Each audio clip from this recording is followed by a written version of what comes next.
All right. Here we are. Let me unmute everyone. Okay, there you go. Now you can all say hello. Hello. Chat, let me know if anything's Hi. scuffed.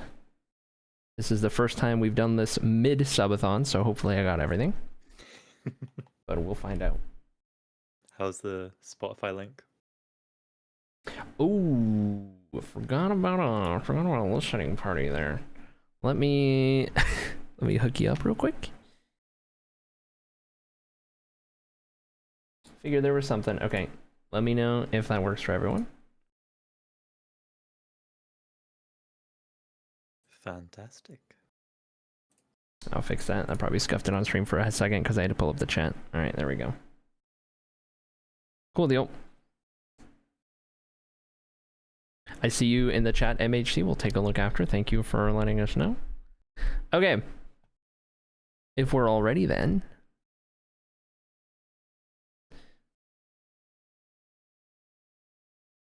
We may begin. Previously on Blutora Divided.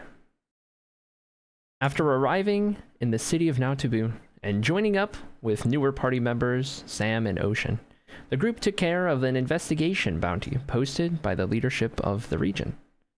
Through this, the party met Queen Nerisala, or Neri for short, of Nautabu, the ruler of the city and its surrounding areas, and a seemingly graceful and benevolent leader at that. After doubling the bounty payout, Queen Neri informed the group of a potential hideout for the Errolin assassins in which her scouts had located. This information being important, as the group had fought a group of these assassins in Grimshade Estate. And not only that, but Kulan had a troubled history with this group as well. It just so happened that the city of Nautabu has been given recent headaches due to the presence of this group and the trouble that they've gotten into. As a result, she informed the party that if they could resolve this issue for both themselves and for the city itself, it would further prove their capabilities to her. She mentioned a much larger task at hand, but felt as if she needed that little bit more trust in our group as a whole before she spoke on it further. After an arduous journey through the Ebel Vale, the wilderness surrounding Nautabu, the group found the hideout known as Cragwater Crypt. Inside, an encounter took place with a handful more of these assassins. During the scuffle, the group was aided by a rogue assassin who turns out to be a member of the Errolin assassins, an actual member and not a mercenary in disguise. This individual, who goes by the name Rockslide, informs the group that the Errolin, quote-unquote, they've been after, are a group of mercenaries known as the Dirt Snakes, a group whose purpose has been shifted to giving the Errolin a bad name as a form of vengeance for the assassination of their leader.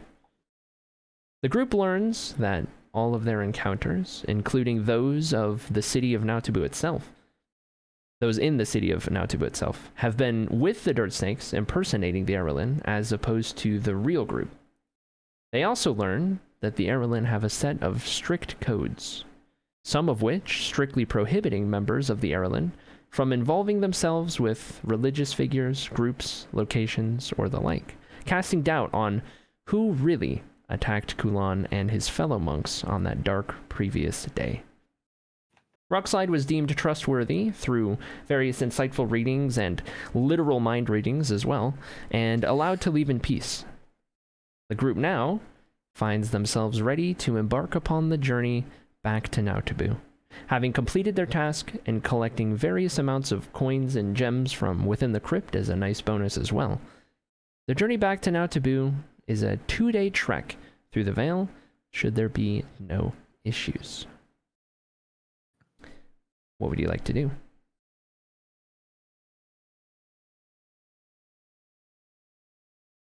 Whatever we do, let's not roll 4s again.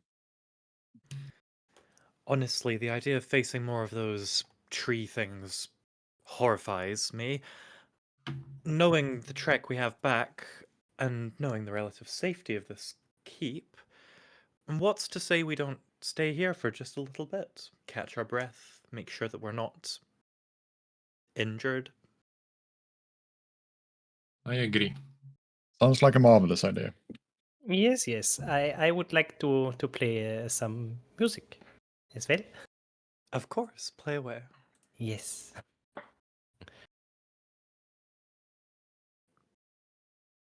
Okay. Are you guys just sitting kind of around the entrance to the crypt?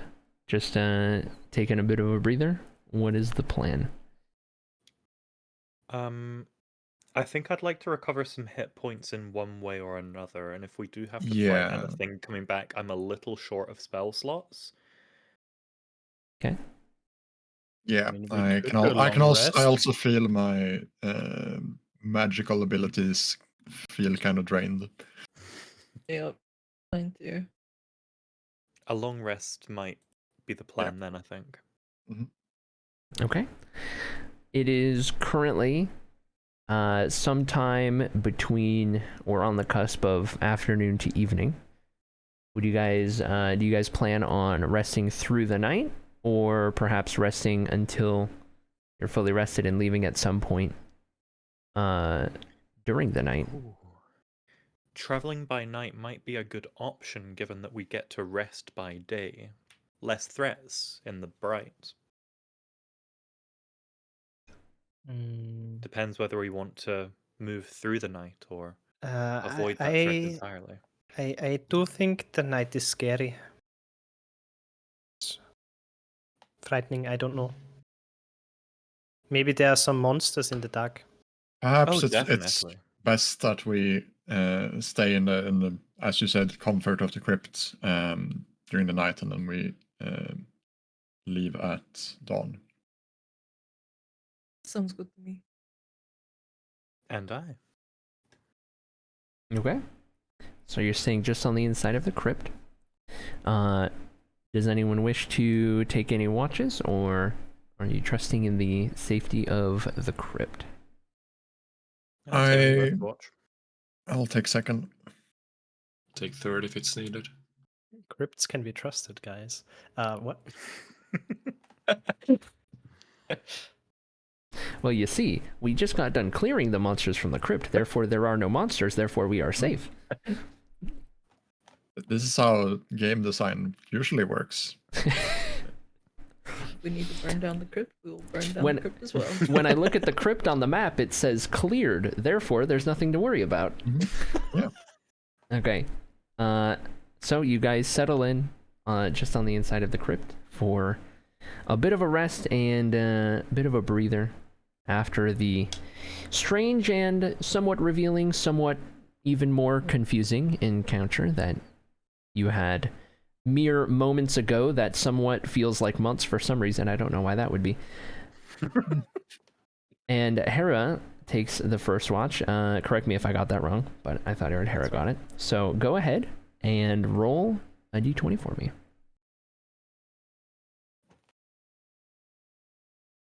Three. Listen, it's not a 4. Okay, please hold. So close. Oh, goodness me. I knew I was forgetting something, and there was certain tabs I need to have up here. So I didn't have the character sheets pulled up. That's what I was forgetting. I'm gonna need these so I can determine who's dying today. I'm kidding. Joke. Or is it? Or is it? Okay.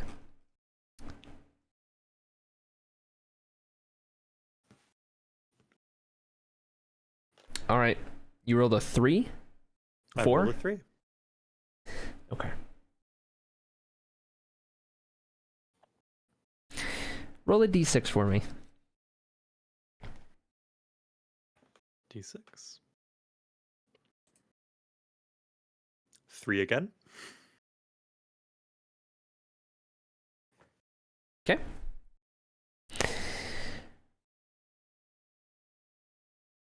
All right.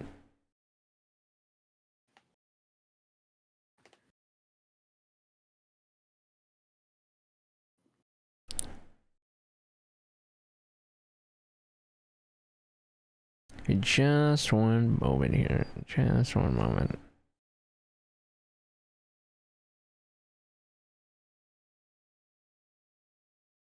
Okay. So, as you begin your watch, Hera, the beginning of, or I guess the conclusion of the evening passes by without much issue here. And as the sun starts to fade from the horizon and the darkness takes over, you can see just through the little gap and the entryway to the crypt, that last bit of light leave, and the nighttime creatures begin to fill the air. The owls, the crickets, and the occasional scurrying of small creatures through the grass. Snapping of a twig every so often might catch your ear, but seems to be going mostly all right. Till about halfway through your watch, you begin to hear a strange noise compared to everything else that had been going on. All of the rest of the ambience. It almost sounds at first like the rustling of leaves on the outside of the crypt. And after a little bit of the rustling of leaves, it's almost like the creaking of wood. A sound that you've become familiar with as of your time in Grimshade. But it's not quite the same. And it's not very loud. It's very subtle. And it doesn't sound very close. What were you going to say? I was gonna ask if I could peek out and see if it looks like a big tree thing. Okay, you're going to peek through the door. I want to peek and take a look, yeah. Are you going to try and peek through the very narrow gap? Or are you going to try to open it a little more to get a better look? What are you thinking? I'm gonna open it a tiny bit, as stealthily as I humanly can. Okay. Go ahead and make a... Actually, would you say that you're focusing more on being stealthy or focusing more on seeing what's there? Focusing more on the stealth aspect of things, but I do want to see what's going on. Okay. So, go ahead and make a stealth check. 12? Okay. All right. And I just need one thing here. Okay. Funny enough, that is also your passive perception. So you get just to the top of the stairs and you take the entrance to the crypt and you ever so carefully kind of pull it back a little bit, making sure not to make any noise. And you manage to avoid the large, cumbersome door from making any sort of creaking or grinding against stone or anything like that. Upon glancing out, it's very dark. You are in a very small clearing, but even then, with the amount of trees surrounding being in the middle of the forest, it does block out a lot of the moonlight. It's very hard to see. You can make out a little bit of the small clearing in front that you guys were familiar with as you approach the crypt. And you sit there and you just kind of watch for a second. The occasional rustling of leaves that started to pick up recently can still be heard. And that slight, ever so faint creaking of wood. You can't quite see where it's coming from, but you hear it faintly. It doesn't sound like it's very close, but it's at least within earshot. From where you are right now, you can't make out any specifics. But, from what you can tell, you don't see a giant walking tree like you did the night before. So, that could be a good sign.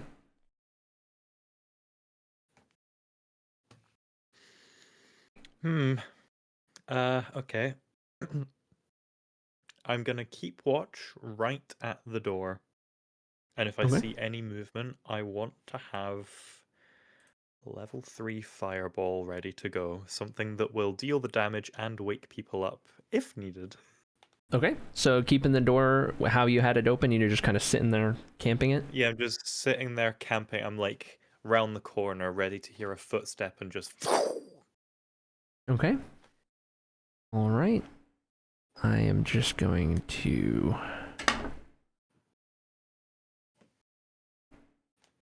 All right. So you sit there as the moments pass by into a minute, 2 minutes. It's still. Nothing shoots out into your line of sight. And eventually, the creaking of wood becomes ever so increasingly distant. It fades out more and more, the ruffling of leaves kind of following that trend as it starts to slowly dissipate from earshot. Still nothing in your sight. About an hour goes by. And at that point, you kind of get the idea that you might be able to let your guard down just a little bit. I do not until the end of my shift. As I've made that mistake before. the sounds completely dissipate, and it goes back to the constant lull, the drone of the crickets and the occasional owl up in the tree, the various nocturnal creatures of the forest. And we reach the end of your watch as you go to get Sam for Sam's watch. Is there any specific thing you would like to do? I would like to appear as unhinged as possible, and I'd like to go up to Sam and just go, "Awaken ye, awaken! The voices, the rustling. I hear it in the walls." That's how I'm gonna wake Sam up. And I'm gonna go, "Good morning. Your turn." Make a performance check. And Sam, you make an insight check. 7. Amazing. Oh, you gotta be kidding me. What do I have anything in insight? Okay, I got a 7, but that's a 11. Okay, I was gonna say if a 7-1. So in your groggy, like just waking up state, you were very confused and a little scared. But then as you kind of fully regain consciousness, you're able to kind of shrug it off and see through it. Good morning to you too. There was something out there, but I think it's buggered off now. Might watch the door just in case. And I'm gonna tuck myself in and snore loudly. I'll keep a watch out. Okay, so the watch switches over. Do you head to the spot where you can kind of keep an eye out the door? Yeah. If I remember correctly, at the foot of the staircase that leads to the door. Okay. Go ahead and roll a d20. 15. Okay. So, no matter how hard you try, as you sit there and watch through the doorway, peering into the dark forest, and you can't really see much. It's pretty dark. You can just make out that little clearing, see where the forest kind of takes over and turns it into pitch black. You can't hear the things Harrow was telling you about, and you begin to feel as the moments pass by, and an hour, 2 hours go by, you can't help but feel like maybe you should check in on Hera, like, hey, you doing all right? Like, I don't know what you're going on about, but there's some, I don't know what that was all about. It's fine. It's calm. It's a beautiful night. There's nothing to worry about. Before you know it, it's time to go wake up Kulan. So safe in this crypt. Like, what were you worrying about? The voices. I'll let Hera sleep and go wake up Kulan. Okay. Is it morning already? It's time for your watch, friend. Oh, right. Any news? Not well during my watch. Hera was muttering something over like rustling in the bushes or something, but I don't know. I haven't heard anything or seen anything. Yeah, I will keep an eye out. As Kulan begins his watch, everyone except for Hera and Sam are fully rested by now, and they will be at the end of this watch. So you guys can make sure you're long rested. Kulan, go ahead and roll a d20 for me.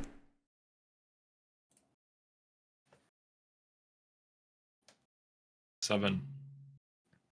Okay.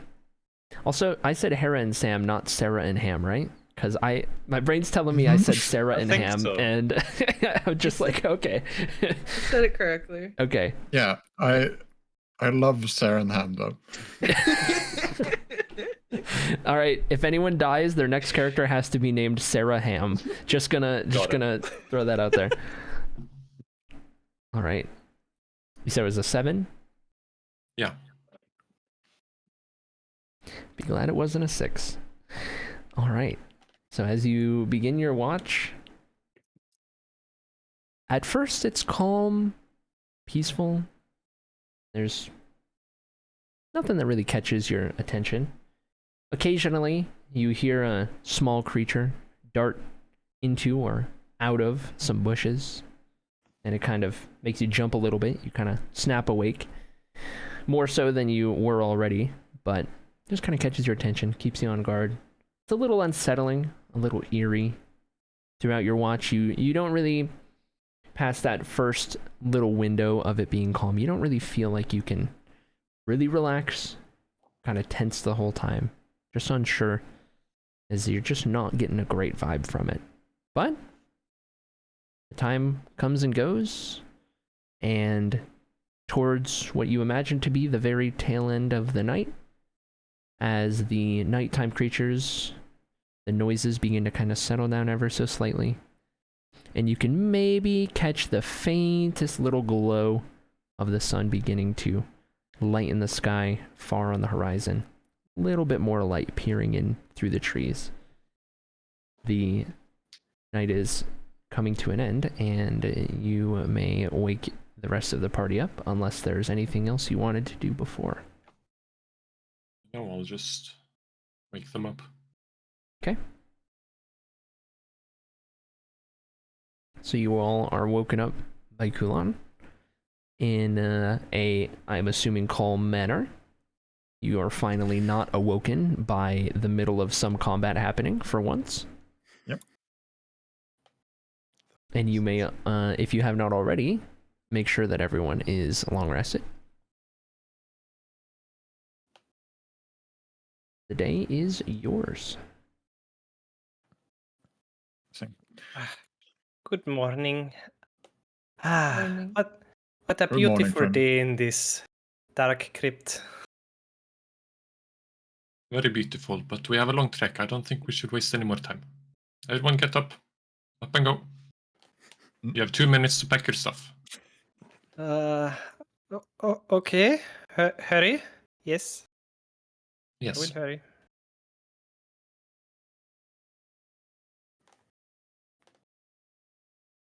Okay. I think I have everything.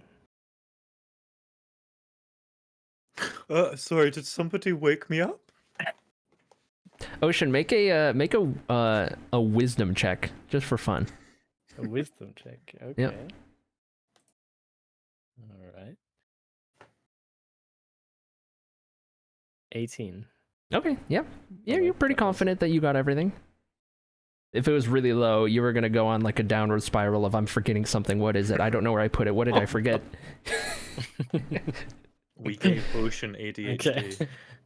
Okay. I already have no memory. That's true. Yeah, honestly, no, that would have been debuff. that would have been so bad. He already doesn't remember anything. Can't remember anything. Will not be able to remember anything.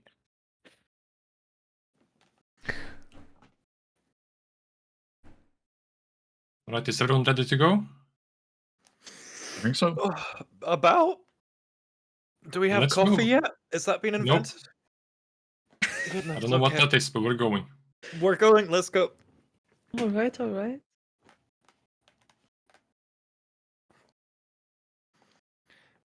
Should we just follow the path that we got to the way here too, or do we have a better option? I'm not quite sure how deep in the forest we are. I rather lost track of that. You guys will remember that it took you roughly 2 days of travel, and you kind of get the sense that it kind of depends on, like, do you run into issues, or is it pretty smooth sailing? That kind of thing. It also depends on, you know, are you being stealthy? Are you just being quick? Are you going average? More or less the average pace, which is what you arrived using, was about 2 days travel. So you'd probably arrive in Nautabu late tomorrow if it were by average means.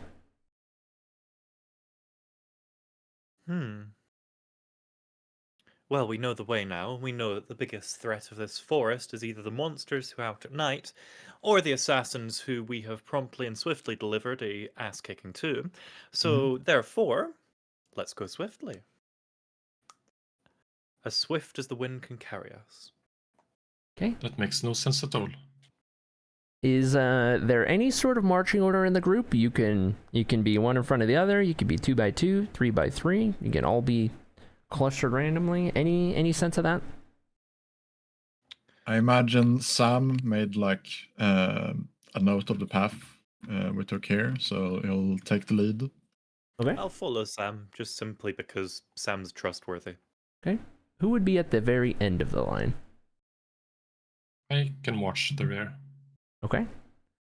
So, Sam, go ahead and make a... We'll call it a survival check, and Kulan, make a perception check. Oh. Oh, First nat 1 of the session. No way. no. 4. We're gonna be lost. Oh. We're nat doing 1 and a amazingly on our 4. rolls. Okay. Alright. Alright. Somebody of choice, go ahead and roll a d4. Let me know who does. I'll do it. 3. That's the third 3 I've rolled in a row. Okay. So you guys begin your trek following the wisdom of your scholar friend, Sam, who surely would have noted a very precise path back to the city of Nautabu in that thick journal of his. Well, you begin trekking through the forest, and it all looks the same, so you trust in Sam. You don't really recognize any of it, but who knows? Could be the right way. You weren't really paying too close attention on the way there. Kulan in the rear is keeping an eye on things, as occasionally each of you might glance back to just check on one another. You see Kulan just kind of looking up towards the canopy of the trees, almost wondering if he's actually looking or just kind of lost in thought about all the recent events that have been going on. Maybe on his mind a bit distracting. Well, an hour goes by, 2 hours, the sun comes up, the day starts to liven up a little bit, it gets a little warmer, there's a nice gentle breeze that makes its way through the forest. It's a beautiful day. But eventually you come across something that you don't recognize from your journey there. And that would be a road. A road that's going perpendicular of your current direction of travel. It looks like a pretty sizable road. It's not a small one by any means. It's got a lot of finely masoned stonework. It's wide enough to fit carriages and carts and horses and crowds of people. It's not in a city or anything. It's just through the wilderness, but you get an indication that this is probably a well-traveled road. They must have built a road since we were last here. Since we were... How fast do roads get built around here? Goodness me. Oh, and here I thought that our society in Goldcrest was well established. Now that's an impressive feat of civil engineering, that is. Or magic. I forgot we had that.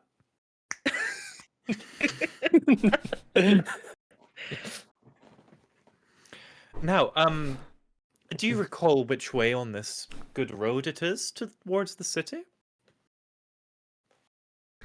Go ahead and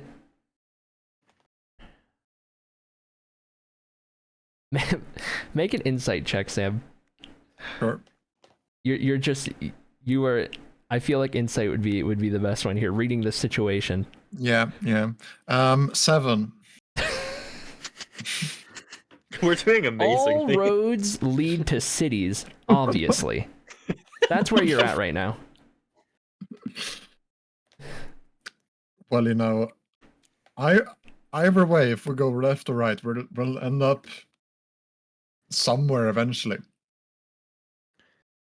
Somewhere doesn't sound a lot like now taboo.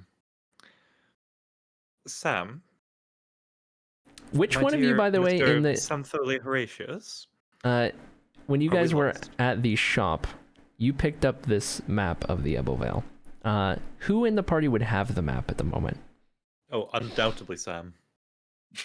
It would either be Sam or me who picked up the Mm. map. Because I vaguely remember looking for I a map. didn't like the dude, so I think Pipra would be more likely to actually have the map. Okay. Yeah. Just a reminder that you do indeed have the map. Mm-hmm. If you were attempt to I figure will out. pull out the map because I was about to do something because I was like, we have a map, don't we? Yeah. Okay. You always figure out where the road is. Make a survival check, Pipra. Go. Obviously, Pipra can read a map, but it's also like figuring out where you are on the map.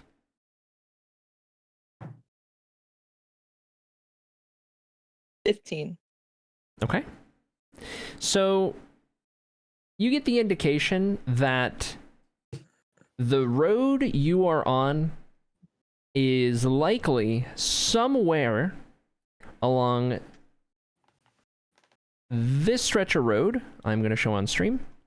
Anywhere between Raven's Watch, Sword to View, and this intersection right here. You are somewhere along this stretch of road that my cursor is going over.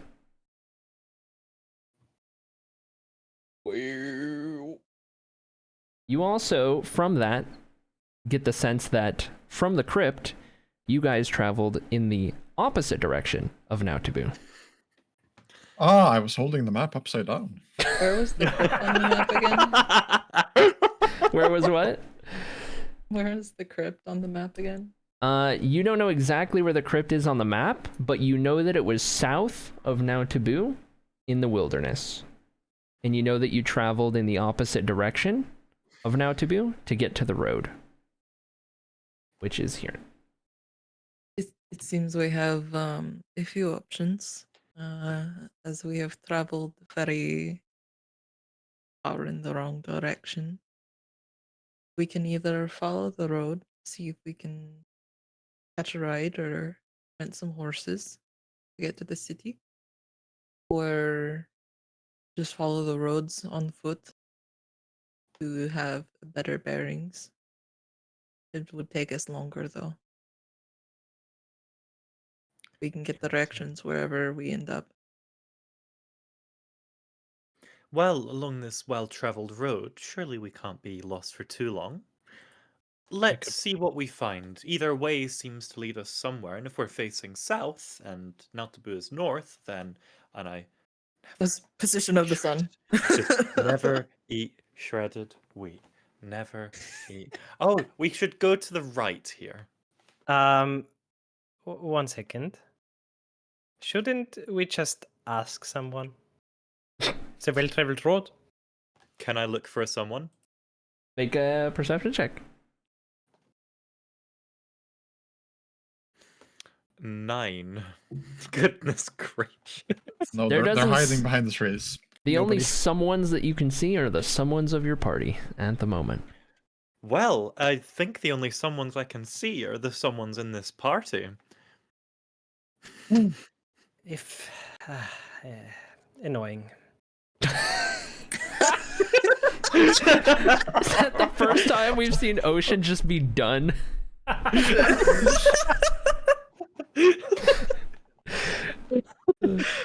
It was bound to happen.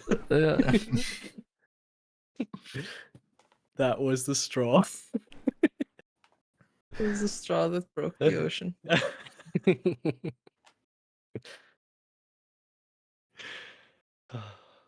Well, standing here all day isn't doing anyone any good, so I say we just follow the road until we eventually see someone.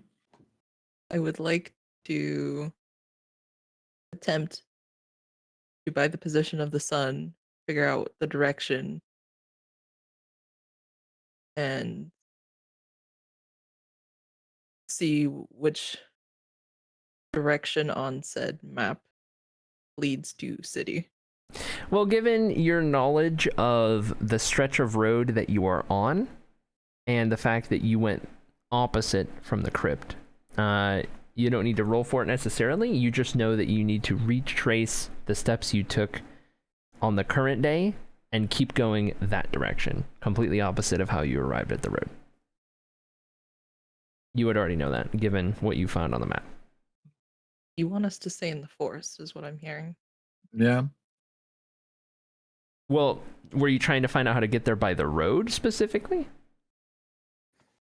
Or just trying to figure out how to get back to Nautabu? Because I thought you were just trying to say, I want to figure out how we get back.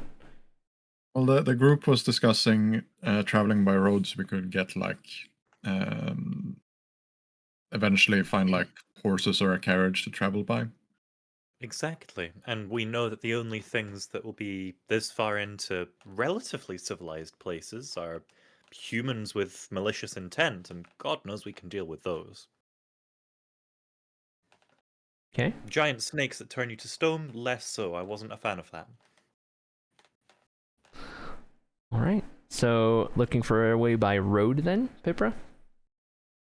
Or by I wilderness? believe.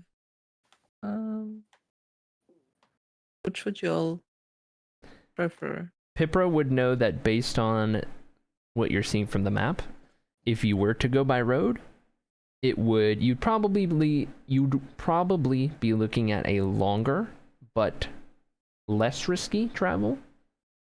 Whereas if you were to retrace your steps from the day and try to go through the wilderness as you did to get there, it would be quicker and more akin to the risk that you faced on the way.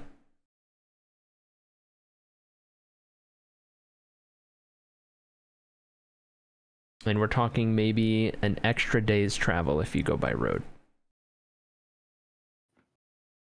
Maybe it's better to take wilderness in that case. Yeah, we've lost half a day already. Mm.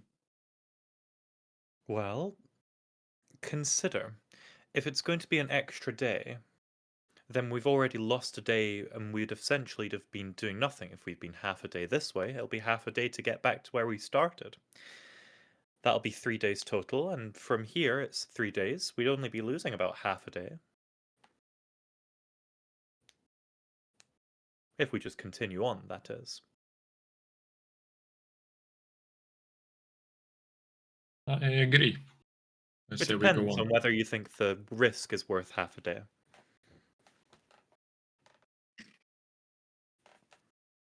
Well, I don't mind just taking a choice. I mean, we're not going to get anywhere by standing here. So I say we just get on with it. Rock, paper, scissors for which is the right one. I mean, Ocean hasn't said what they prefer. I don't know. Thank I you, mean, Ocean. The stalemate is perfectly even. It's amazing. I By don't want road. to. I don't want to break it. I don't want to be the decision maker. With our luck, I think by road is our safest bet. We can try and Okay. up our pace to make up for the lost time. I That is think that's a decided. very smart idea. Let's go by road. Okay. Alon, you set the pace.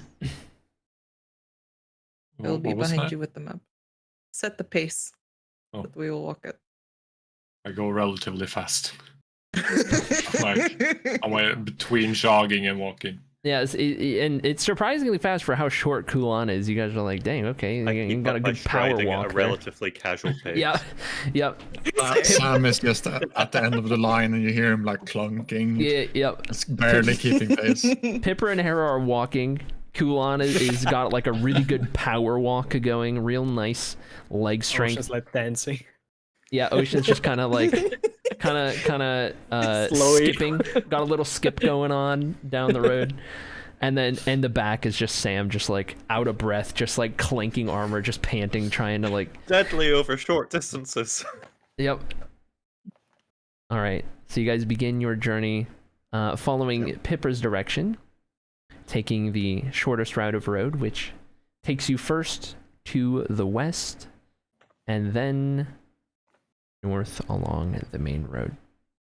So, at a pretty quick pace, you make your way through the meandering road that dives to the left and back to the right and through the trees and up the occasional hill and back down.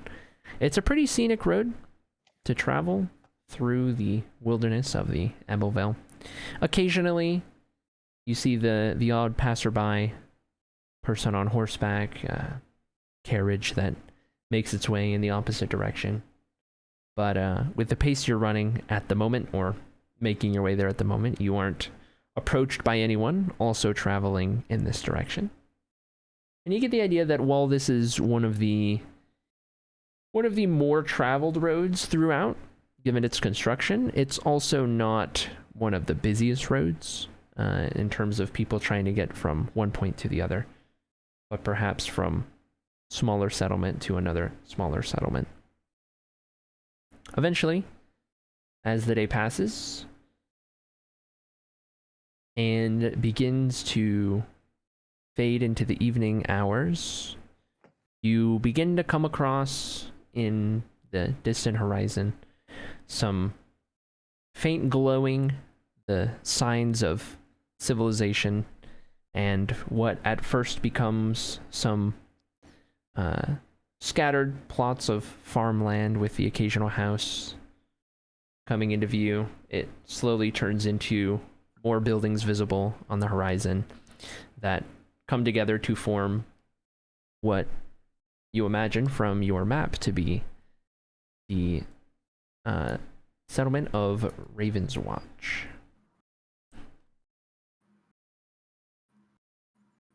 A place of which none of you are familiar, other than that you know it to be one of the nearby settlements to Nautabu, and a smaller settlement at that, somewhere between a village and a town.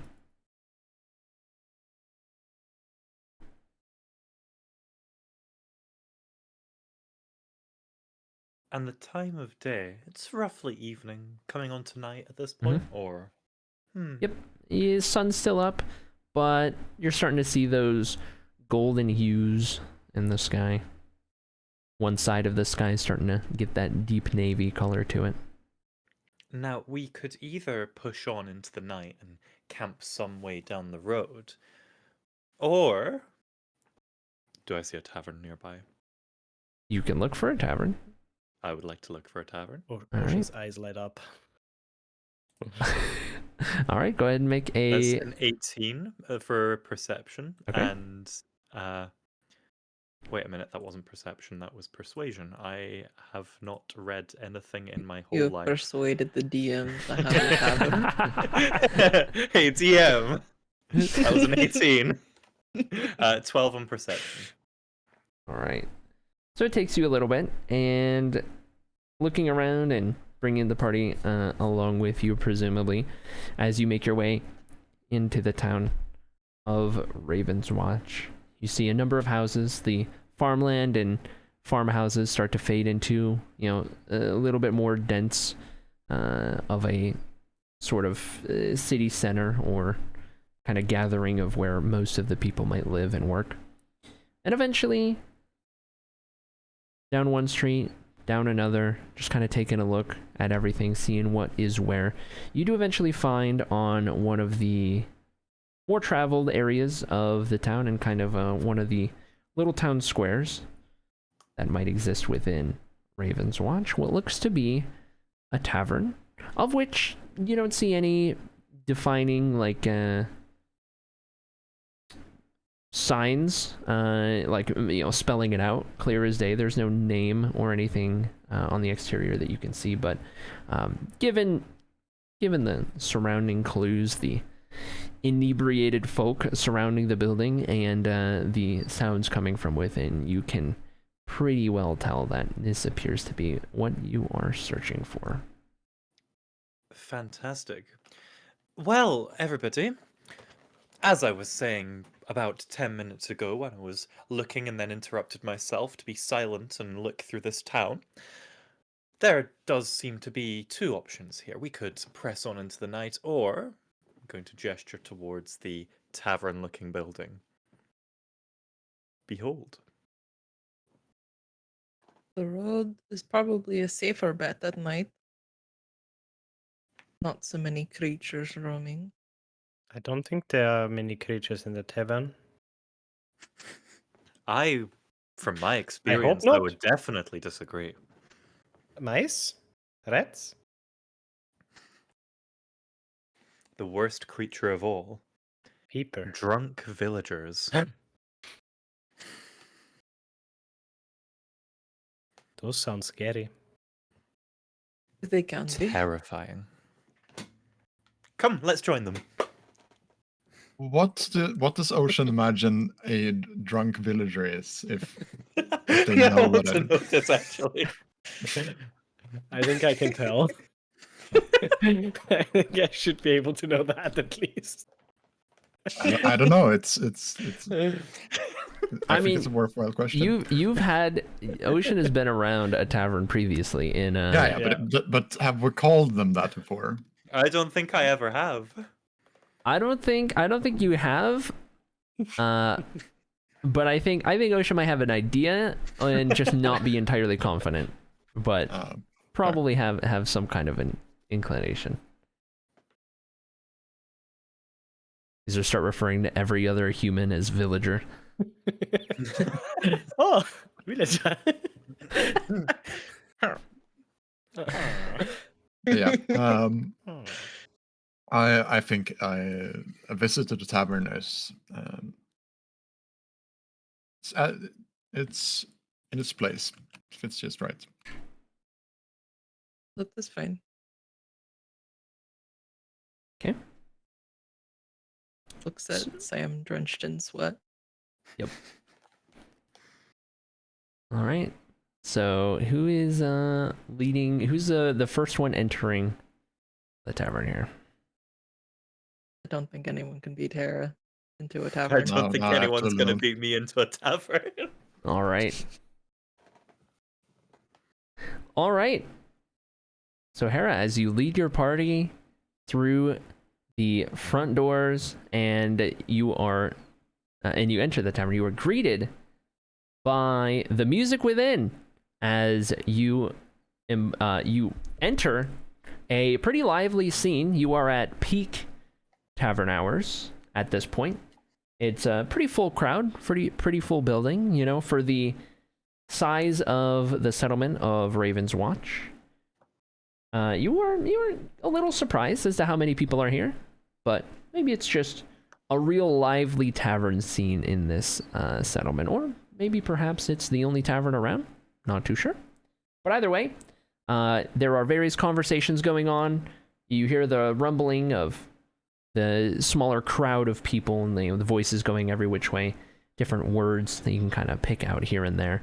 You see on the far side of the interior here, this well and warmly lit interior, a busy-looking barkeep who is just kind of going from one task to the other. You can see that it appears to be mostly just a single floor building with this kind of large area for, you know, the taverny sort of vibe, the drinking, the songs, the gathering, and whatnot. And you can see a part that kind of goes off to the left that looks more for sort of accommodations over the evening and what have you. But with a lot of people here, some music going on, some drinking going around, what would you all like to do? I'm gonna turn as I go through the door and go to Ocean.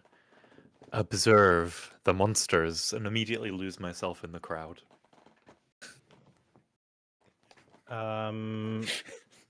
Peeper? I'm a bit confused. Monsters! You hear from the crowd. Okay. I go whisper in Ocean's ear. Don't worry, Ocean. I'll be keeping my eye out for you. Okay. Sounds good. Thank you.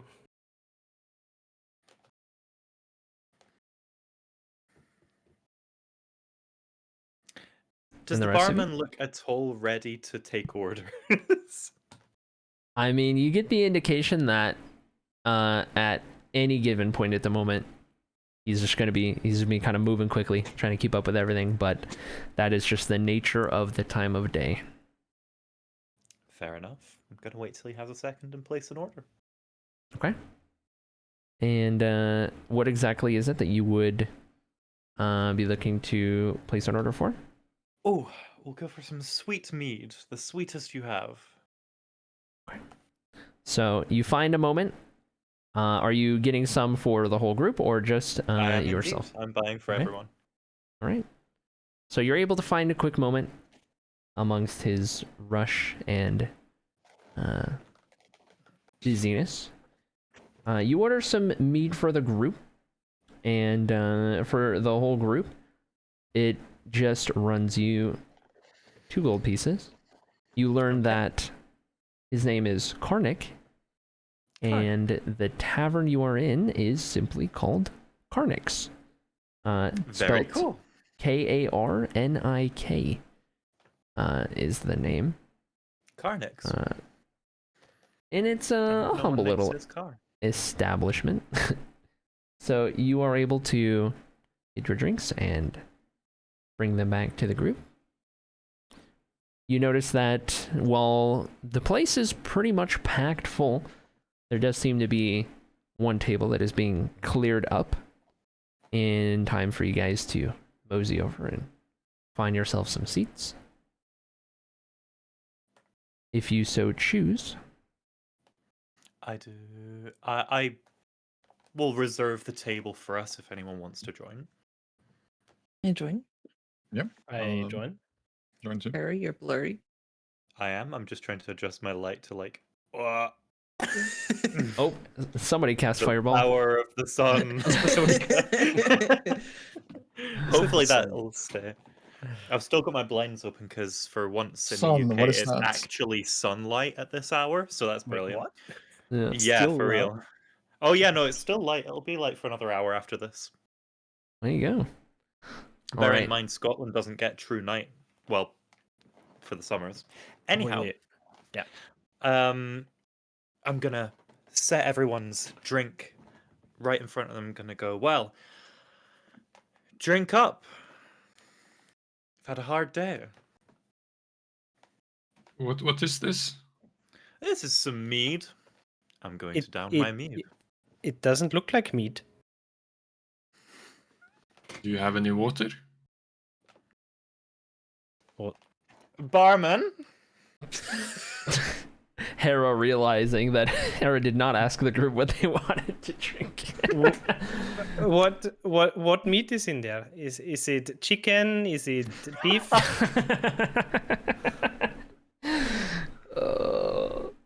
Hello? Yeah, Why is no, everyone laughing? This checks out. This checks out. Yeah. This is why I'm asking Meat. about the drunk people. Not meat. Because Not this is- meat, but No, it's this meat. is not meat, but it's mead. See, It's not meat, it's meat. Meat has tea. Like, It- imagine a very posh person with a cool flag with reds, whites, and blues, and that's like tea. Okay, so that's what Tea. you get when you have Yes. that. So Tea. Yes. mead with Mead. duh. Mead. With duh, yes, exactly. So it's not got anyone with a posh accent and tea. So not meat, but mead. That's the Yep, one. yep. There you have it. Not meat, but mead. Exactly. You'll get it. Well, There you go. Okay.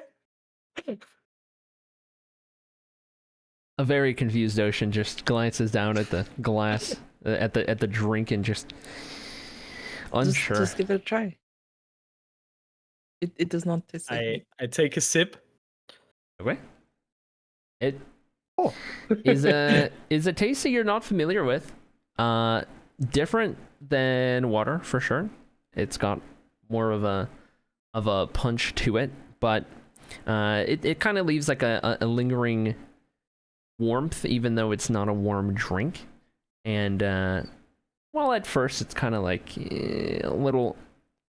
You're kind of taken aback at first, and you almost are like, okay, that's not great. And then you kind of let it sit for a bit, and it's alright. You tolerate it. Not bad. Not Doesn't bad. taste like meat though. Yeah. Not like meat at all. Yes, not like meat at all. Just spelled similar. Hmm. I mean, you know about spells. You cast them all the time. Oh, you're gonna confuse them even more. That's the goal. So it's magic. So spell, but not spell. Certainly is.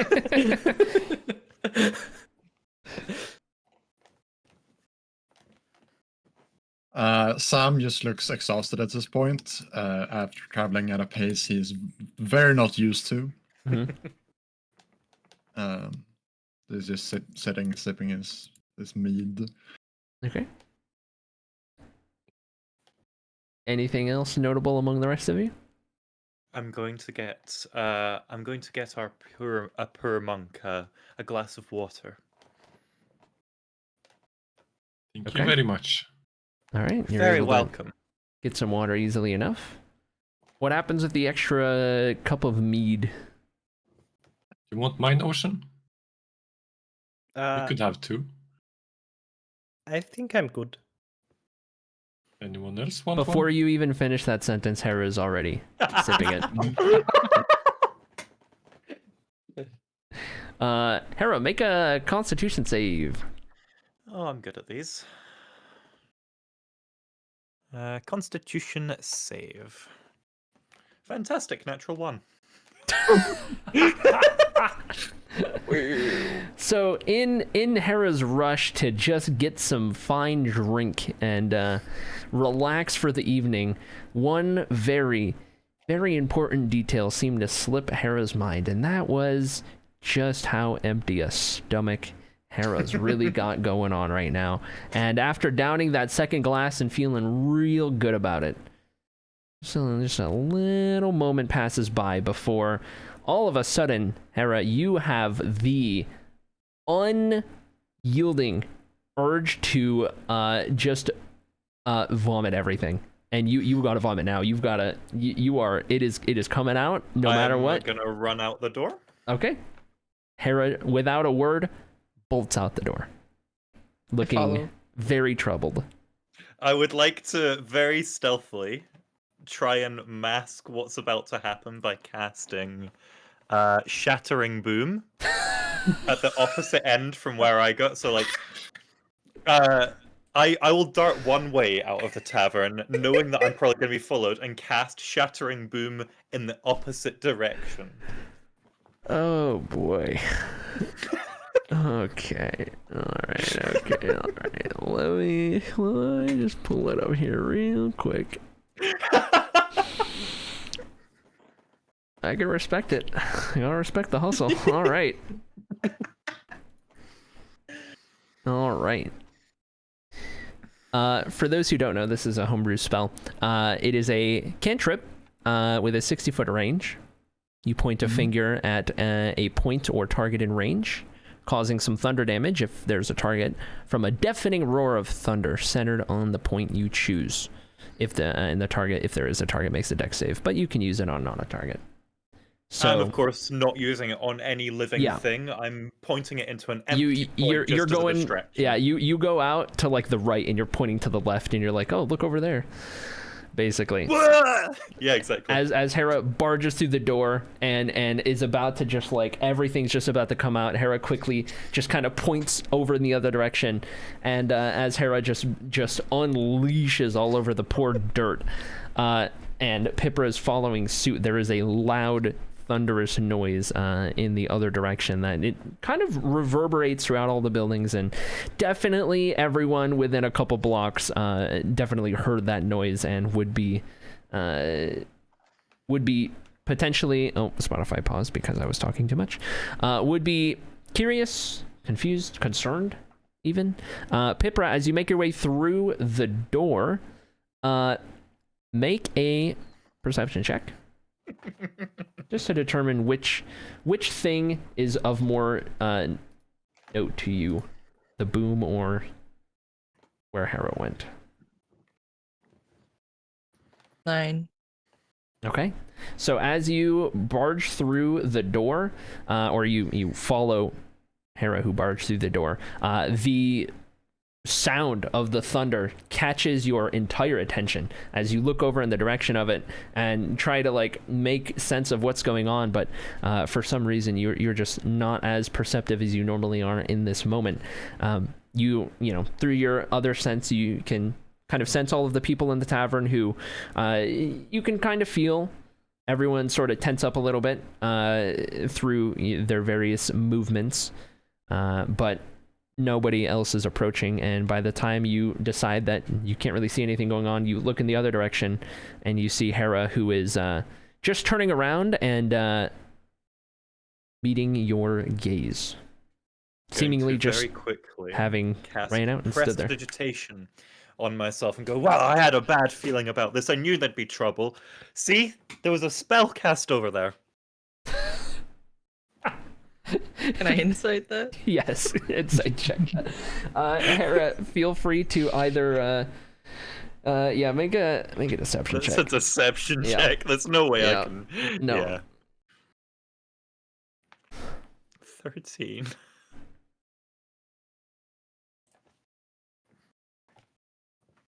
Ten. You are suddenly confused and looking for more answers from Hera about what was going on that made Hera run out here and what Hera knows about whoever casted that spell.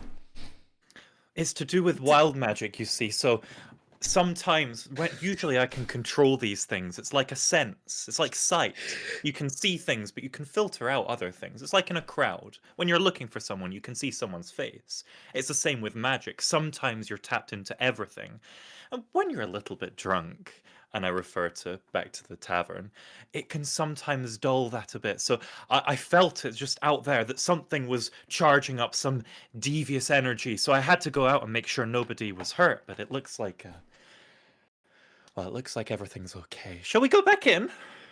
I'm hungry. I'd like something. As you're finishing, you see me running out soon, staff in hand. You know, Kulan's running out. As Hera's finishing this performative explanation of what's going on, you now, it is at this point that you realize that there is this other human dude who is kind of like out by the door, who is just sitting there with a mug in hand, and he looks pretty inebriated, and he's just like, you kind of get a glance over at him, just intently watching Hera tell this story, like mouth agape, kind of like a little bit of drool and just kind of like stumbling a little bit, and then at the conclusion it's just like, cheers to that, and just kind of stumbles back into the bar, and Kulan comes I'm going out. to cast a message at that person. There's a platinum coin if you say not a word of this. he kind of, with his current state, as he's kind of stumbling back through the door and kind of gets pushed out of the way by Kulan, he starts looking around frantically, like in the air, like I'm really gonna confused. Make eye contact with him. Go. And then he catches your eye, and then he like looks closer, and he's like, and then very not discreet at all. He's like, it points between. He's like, oh. And then he like nods his head, and he turns and he makes his way in there, and like Pippa and Kulan, you both see what he does. You see this clear as day before he goes back in there and is stumbling his way back in. Hera, why don't we just go to bed for the night? It wouldn't be the worst idea. Come now. So we are Let's not get some under attack. rest. Kulan's still there, like, what is happening? Like, I just got here. What is going on? Kulan's had no explanation, and it's just like, what, where, who, why, what, where, when. There was a sound, but I think we are fine. Okay. Yeah, Interesting. we've sorted it all out. Yeah. I'm going to try and slide that villager the piece. So, Kulan, as you were making your way out, and Sam and Ocean being inside the tavern, Yeah, you would we have are just sitting there at the you would have table heard still. you would have heard the big boom, and for you guys, everyone in the tavern, similar to what Pipper sensed, everyone in the tavern just kind of stopped, and what was like music and talking and everything, it went dead silent. Everyone looked towards the door, and then a moment later, it was like nothing ever happened, and they all just kept talking, and the music's played up again, and like nobody cared at all. It's fine. This happens all the time. Yep. Tavern, normal tavern occurrence. All right, you're able to find the villager, and by the point you find him, he is passed out against a wall, just kind of like sitting there. His head is just kind of down, but you're able to, like, the mug's empty. He's just got his hand. You're able to just kind of slip the coin in the mug for him to wake up to, and he is just asleep, living his best life.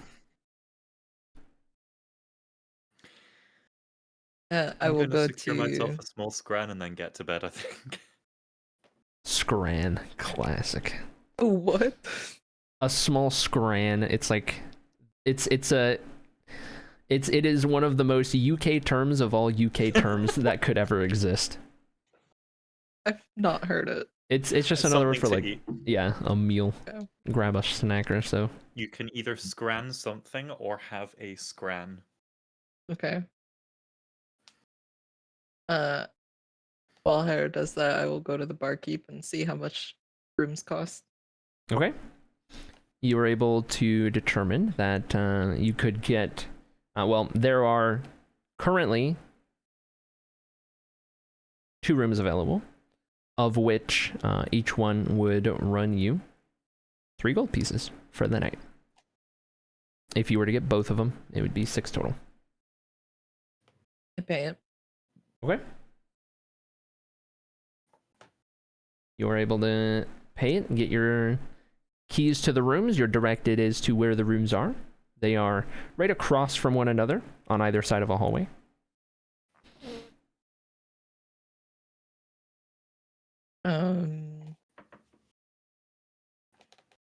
I give 1 key to Sam. Okay. And I help Hera to bed in the other one. Thank you. during your aiding, like, Hera's trying to snack on the food, and Hera's at the point of, like, inebriated, where Hera, like, with the thank you there, Hera's just like, every gesture is the kindest thing in the world to Hera, and Hera's like, why are you being so kind? You're so sweet. Thank you so much. Pepper, you're so lovely to me, and you've just, and I've just, thank you so much. Hera's like crying happy tears, and it's just like confused. You're such a good friend. I'm so. Do you know how much you mean to me? Like, you're just such a cool person, Pipra. I'm just gonna continue that until I get into bed. Okay. I say nothing. I take her to bed, I tuck her in. Classic. All right. Anything else notable for the rest of you?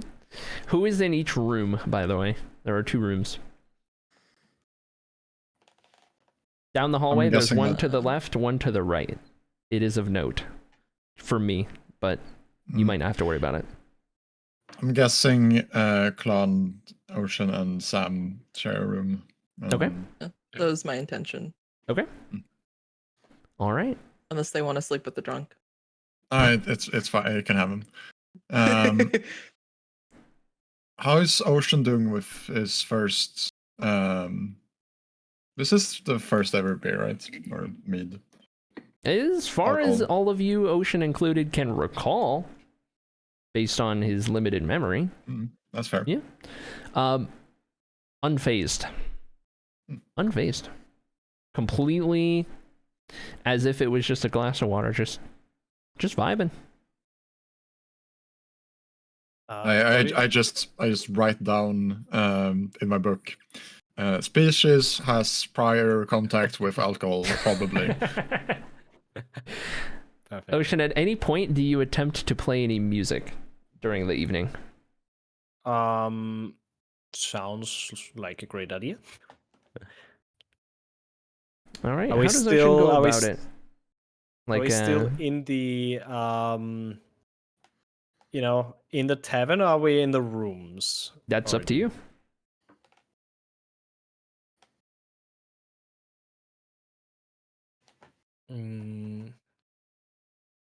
Well, I think we would be in the room already. Yeah. Sam would have gone up for an early night after the being as exhausted. Okay. And with you being so exhausted, I grab my flute and play a little song. Amazing. All right. You guys, as Ocean plays this tune on the flute, those of you guys who are sharing the same room, you notice something a little different about this one versus the last couple times you've heard Ocean play this driftwood flute. And it is this kind of just very slight warm kind of sensation that you just kind of feel. That's just like it's just a nice vibe. And it's kind of comparable to whenever you've previously, for those of you who have previously in character, had a drink of mead, for example. Similar to that feeling, Interesting. resonating from the music Ocean is playing. I'm too drunk for this, man.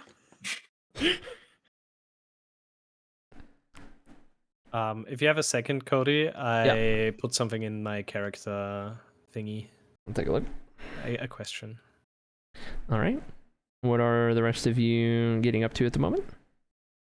Oh, shoot. I'll be cheering Ocean's music on.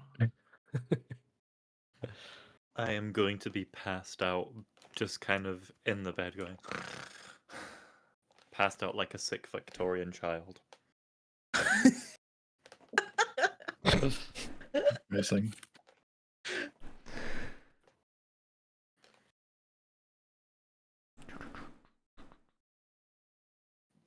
Please hold. I am checking one thing here. I mean, we could also just continue and Yeah. yeah. I'm not gonna do that.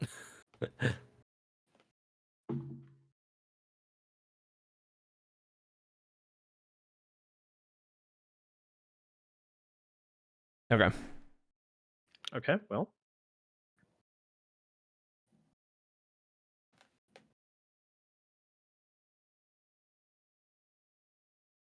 Cool.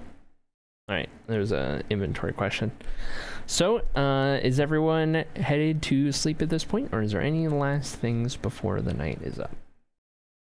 Not for me. Going to bed. Okay. Everyone else the same? Oh, shoot. Don't you? All right. You may all make sure that you are long rested and you make it through the night with ease and no trouble. As you come to the next morning, the music is all died down and it is a nice serene morning. There is the ever so faint sound of little sprinkle of rain outside, just kind of hitting the roof and nearby surfaces just outside the window, where it's not a steady rain by any means, but you just hear that drip of water and that ever so faint kind of calm, peaceful morning drizzle sort of a vibe outside. No music in the tavern because most people are just waking up or, getting to where they need to go for the day.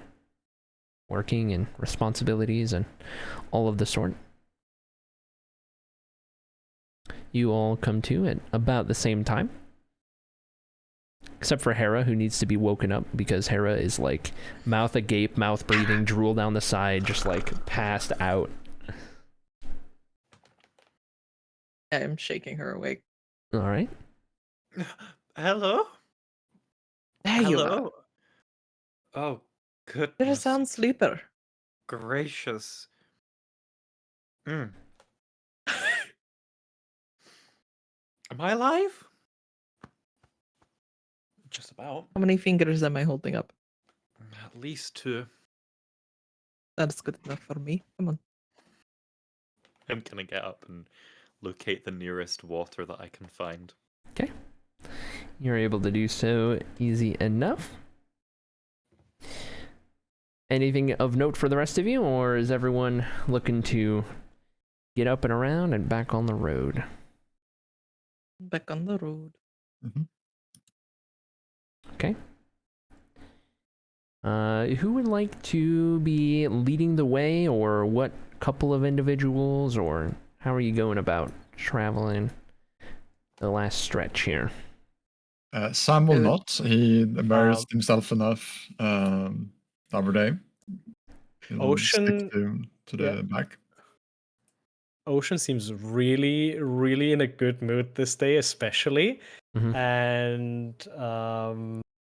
so, like, I go first, and I'm like skipping again and Okay. playing the flute already. Okay. I will Alright. be second.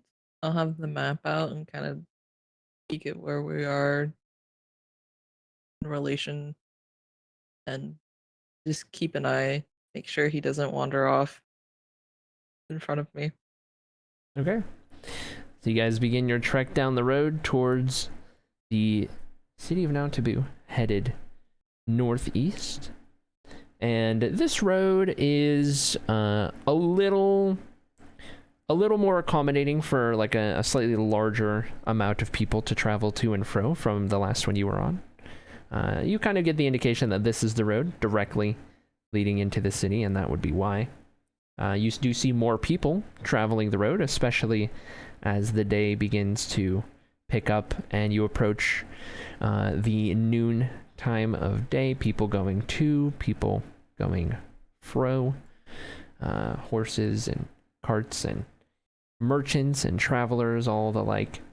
As the day passes by and you keep up what I can only assume to be a brisk but not all-out running pace, given you're trying to keep a decent time.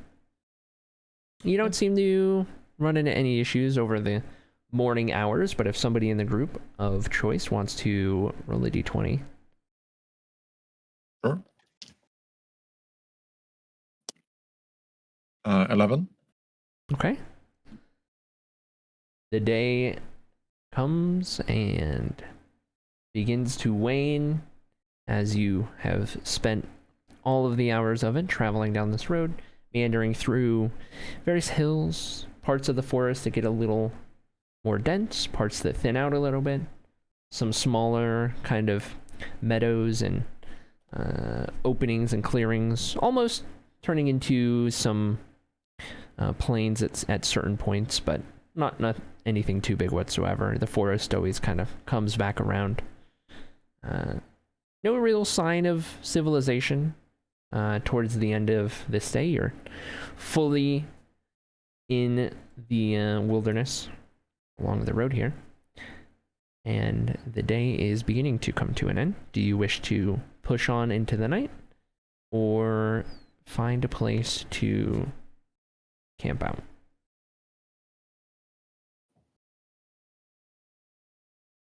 I say we push on a little bit more.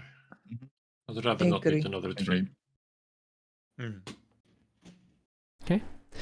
So you guys push on into the night as the sun fully sets and the moon shines above the drizzly morning into more of a overcast and then partly cloudy afternoon and evening. The clouds are all gone by the time night rolls around. The moon shines brightly above, lighting the road ahead and behind quite nicely. There's not a lot of tree cover in the area that you're in at the moment, at least not directly over the road, but there's a fair amount to either side. As you push on through the night, you eventually see like the lone straggler kind of headed in the opposite direction, but the amount of foot traffic has definitely died down significantly. Eventually, a couple hours into the night, you start to see the faint glow of light in the distant horizon that, as you approach, becomes brighter and more spread throughout. You get the indication that it is indeed the outskirts of the city of Nautabu. You start to come across some of the farms on the outskirts, various fields and houses and windmills and the like, all pretty much shrouded in darkness, not really much light coming from these buildings around the outskirts of the city, but most of it coming from the city within, which in the dark of night presents a really, really interesting view where from the lower tier of the city, which even in the daytime is dark, shrouded by the upper tier, the glow of the various lights kind of protruding almost like the eyes of some creatures that are shrouded in darkness that you might see, but instead of eyes of creatures, it's the windows of a house or a shop or a little guard tower, and it's tens, hundreds that all start to kind of blur together to form this kind of scattered, dotted, interconnected weave of different yellows and white lights that kind of protrude throughout. Some of them starting to kind of be put out. You see every so often like one of the lights will die out, and then another one on the other side, and a couple in a group will start to die out as people start to kind of settle in for the night and turn off their lanterns and put out the candles and all of the sort. From the upper tier, you can see the rooftops of various buildings as you approach closer and closer, lit by the moonlight, illuminating in a very beautiful manner a lot of the buildings that can be seen from your approach, at least buildings on the upper tier. You can see the spires of stone, the one closest to you, which begins right at the foot of where this road leads into the bottom tier of the city. And then you can see the next stone spire kind of off to the right, or more so to the east. Can't see the other ones from here, but those two, illuminated by the moon and casting their own shadow kind of over the valley beyond with how tall they are. And it's for as beautiful as the place looks in the daytime, it is equally as interesting in the cover of night. As you guys are taking all of this in, you're able to approach the outer edges of the kind of denser and busier part of the city, where you are now approaching the walls of the lower tier, where you would enter into the city. In the cover of night, there's not many people going to or fro anymore, but you still have guards stationed there. You're able to get back in through the same gate in which you left. You are, of course, able to inform them of your task given by Queen Neri herself, and shuffled through without any issue whatsoever. You find yourself now in the southwestern part of the lower tier of the city of Nautabu. It is somewhere around midnight to 1 in the morning, roughly. You're a good chunk of the way into the night at this point, and a lot of buildings have put out all the lights and while there are still some lights here and there, especially along the roadways to keep those illuminated, a good chunk of the city is kind of found sleep, and there are still certain pockets, certain people up and going at this time, but it's a constant decline.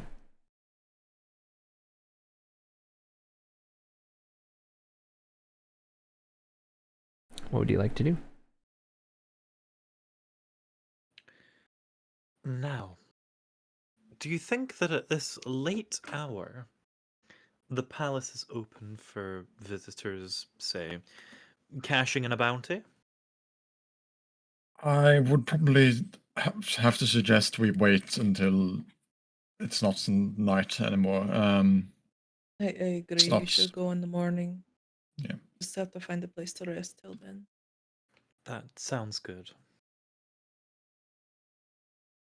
What was that tavern again where we met? Oh yes, that would make a very... I think that would make a very good place to rendezvous once more. It was very nice, yes. Now, unless I'm mistaken, I believe the tavern was called the Wayward Wyvern. Can we find it? You would be able to make your way back there from here, having been there before. Let me find my thing for that.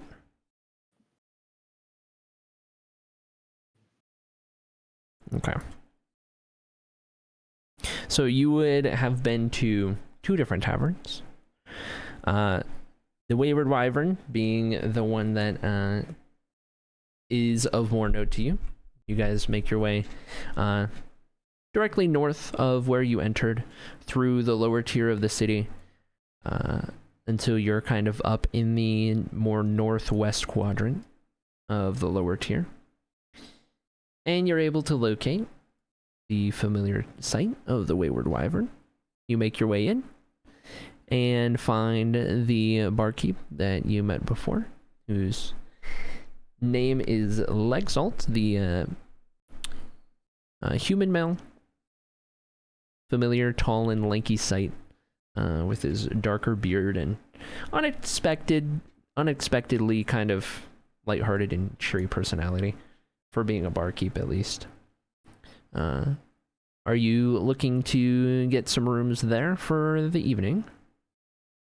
Or what is your plan?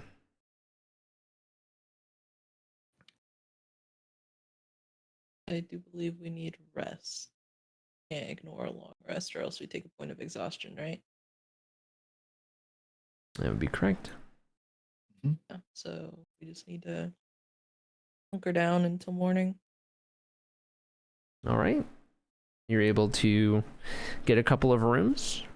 And for the two rooms that you usually like to do on this evening, it will run you a total of 8 gold. The DM keeps raising his prices on me. Mm-hmm. Time of day and everything goes into it. Yeah. I can pay for the rooms this time. Okay. Hey, my friends, I'll take the cost this time.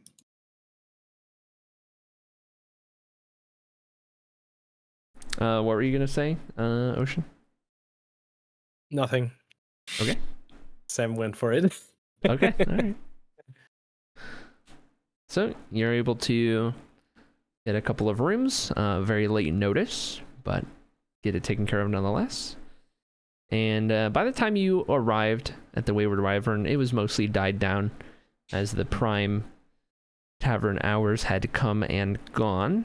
There's a bit of a cleaning up for the night, sort of a vibe. But you're able to find rooms and get some rest after a entire day's worth of travel, and even the day before that as well. You get to finally kind of take a breath and not have to spend an entire day traveling on the next day. So they're able to manage to get some rest through the night and awaken to the familiar yet not quite a normal feeling morning that is the kind of morning hours and the lower tier of Now Taboo, the lack of sunlight, but the fact that it's morning nonetheless. You can peer out one of the windows and kind of see from far off in the distance, beyond where the upper tier of the city covers, the amount of sunlight that's trying to peek through and lighten some of the lower tier. You can see from the various gaps that lead up through the upper tier, kind of slab of stone, those rays of lights that poke down, but it's still incredibly dark down here, and as much as you guys have grown familiar with it, it still isn't any less jarring.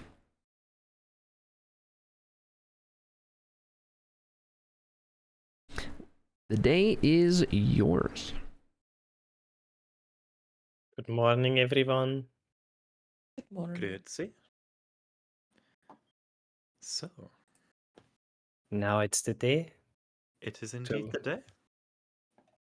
You know what would be good? Mm. A seaweed be? salad. That's such an interesting thing to say. Yes. Why interesting? I don't think I've ever heard of this in my life. Oh, you don't have seaweed salad? No, unfortunately not, but I'm interested. Now, where would I get one? I don't know. Where do you get What is one in here? I never. I don't know where to get one here. Sam, have you ever heard of such a thing before? And if you have, whereabouts would that be? Have I? Can I roll something to see if I have heard? Go for What it. Go is ahead it? and roll a... I would say... well, just call it a history check. Why not? Yeah, history. 10. I mean, you've not directly ever had it or heard of it, but I mean, you know what seaweed is and you know what salads are, so you can only imagine. I not personally, but I can imagine it's found closer to the coast. And we need to go to a coast. I prefer if we finish up the tasks at hand before we go. Yes, on but then we side could quests. go to a coast and maybe to Yes, of course. Yes, of see course, the of course. ocean and see where I come from. I guess. Maybe. Over the table, out of character and everything, I just find this absolutely hilarious because you are literally as in the continent as you could possibly be in the city of Now Taboo. The nearest coast is like so far away. It's A side quest and a half. that is an it's entirely just a short different walk through a desert. We're not even side quest, or it's not even an alternate main quest. It's the entire sequel to get to the coast. Yeah, we need the truck sim DLC to get there. Yep. Anyway, carry on. So we need to go there. At a later date, my friend. I think right now there are more pressing issues. Like for Yes, example, we need to going get our the bounty. palace. Yes. I believe we all know the way. Indeed. Well, Heading to the palace. Yes. All right. So, in the early morning hours, or morning hours at this point of the day, you're mostly unable to tell what the weather's like. It's a little bit chilly but not necessarily cold. Part of that's probably just the lack of direct sunlight down here. Eventually, you find your way up one of the spiraling roads that makes its way through one of the breaks in the slab that forms the upper tier of the city of Now Taboo. And as the sunlight hits your skin, as it's kind of poking through the various clouds in the sky, and kind of goes from a mixture of bright and sunny to a little overcast and back. It's a little warmer, but still a little chilly. There's a breeze a little bit stronger than normal in the air. You almost get the feeling like, for some of you who are more familiar with being outdoors a little more frequently, that it could be a sign of some more intense weather trying to make its way in. You're able to navigate through the upper district of the city, and it's noticeably better quality of the various buildings and construction and upkeep. And find your way back to the Skyspire Citadel that you had previously set foot in. You make your way there, and the guards posted at the front are those who had been there previously, and as they recognize you, you are let in without any fuss or hassle. You manage to spot Gerelfo, the steward who you had been introduced to, or had introduced you to the palace itself, and Queen Neri and the like. Seems pretty busy, but that's nothing new. Anytime previously you've seen Gerelfo, he's drowning in things to do and keep track of and get caught up on, and in his frenzy he's able to kind of acknowledge you guys and point you in the direction that you had once previously gone. So you make your way down the beautiful halls of the Citadel and into the large room where you had previously met Queen Neri. You don't see her at first as you're shuffled inside, but eventually out of one of the doors to one of the far sides of this kind of large hall, Queen Neri exits through the door, dressed similarly as before, with a kind of flowing deep green dress on this occasion, and the same kind of really intricate sort of crown sitting atop her head. She at first looks a little, I would say,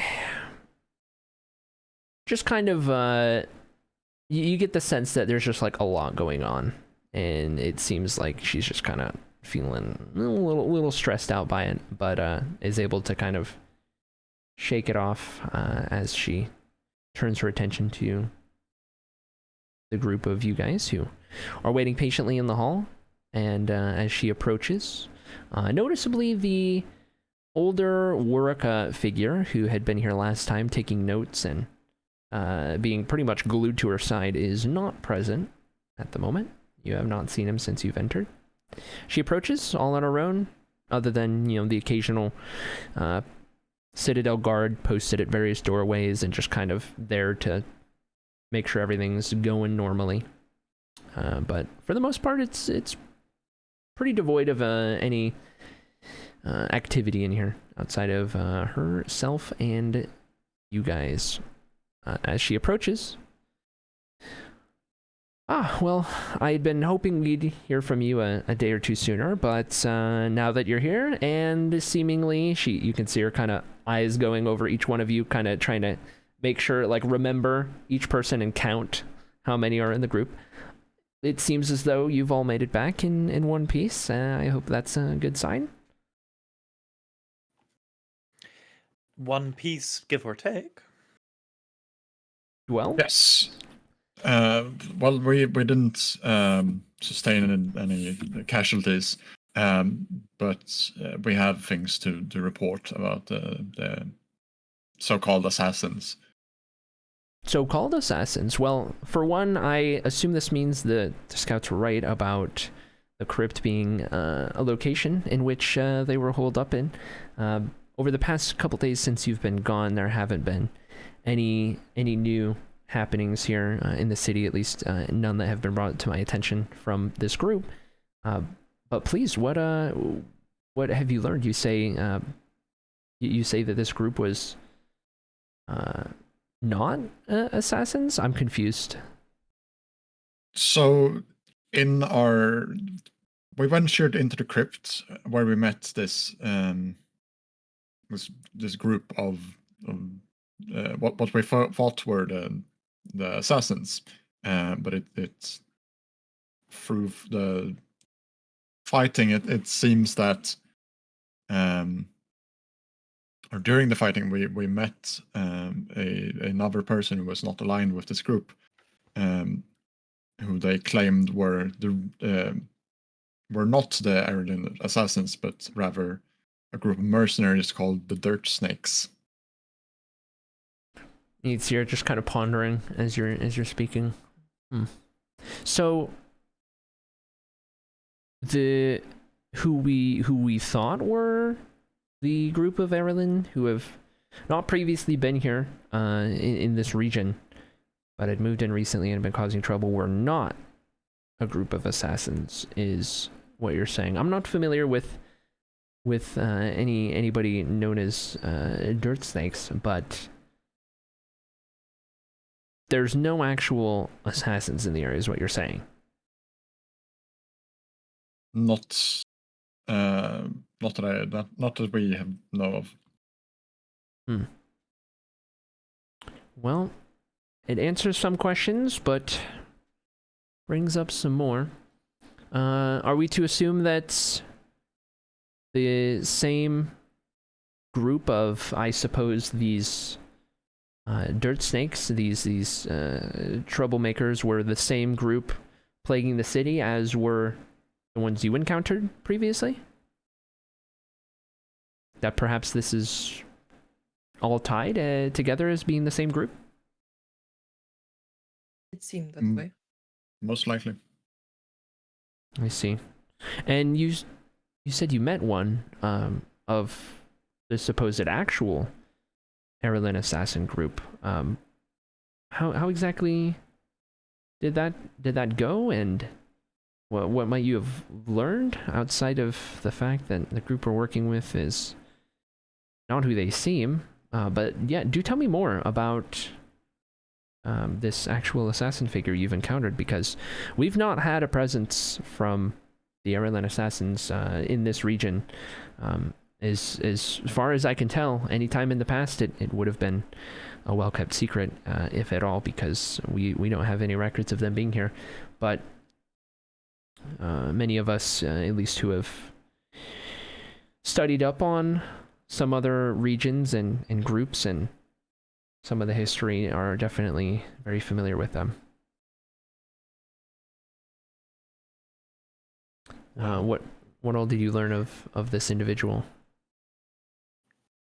Certainly, they're an interesting bunch, but we have some further investigations we'd need to do before we get a, now shall we say, vibe check.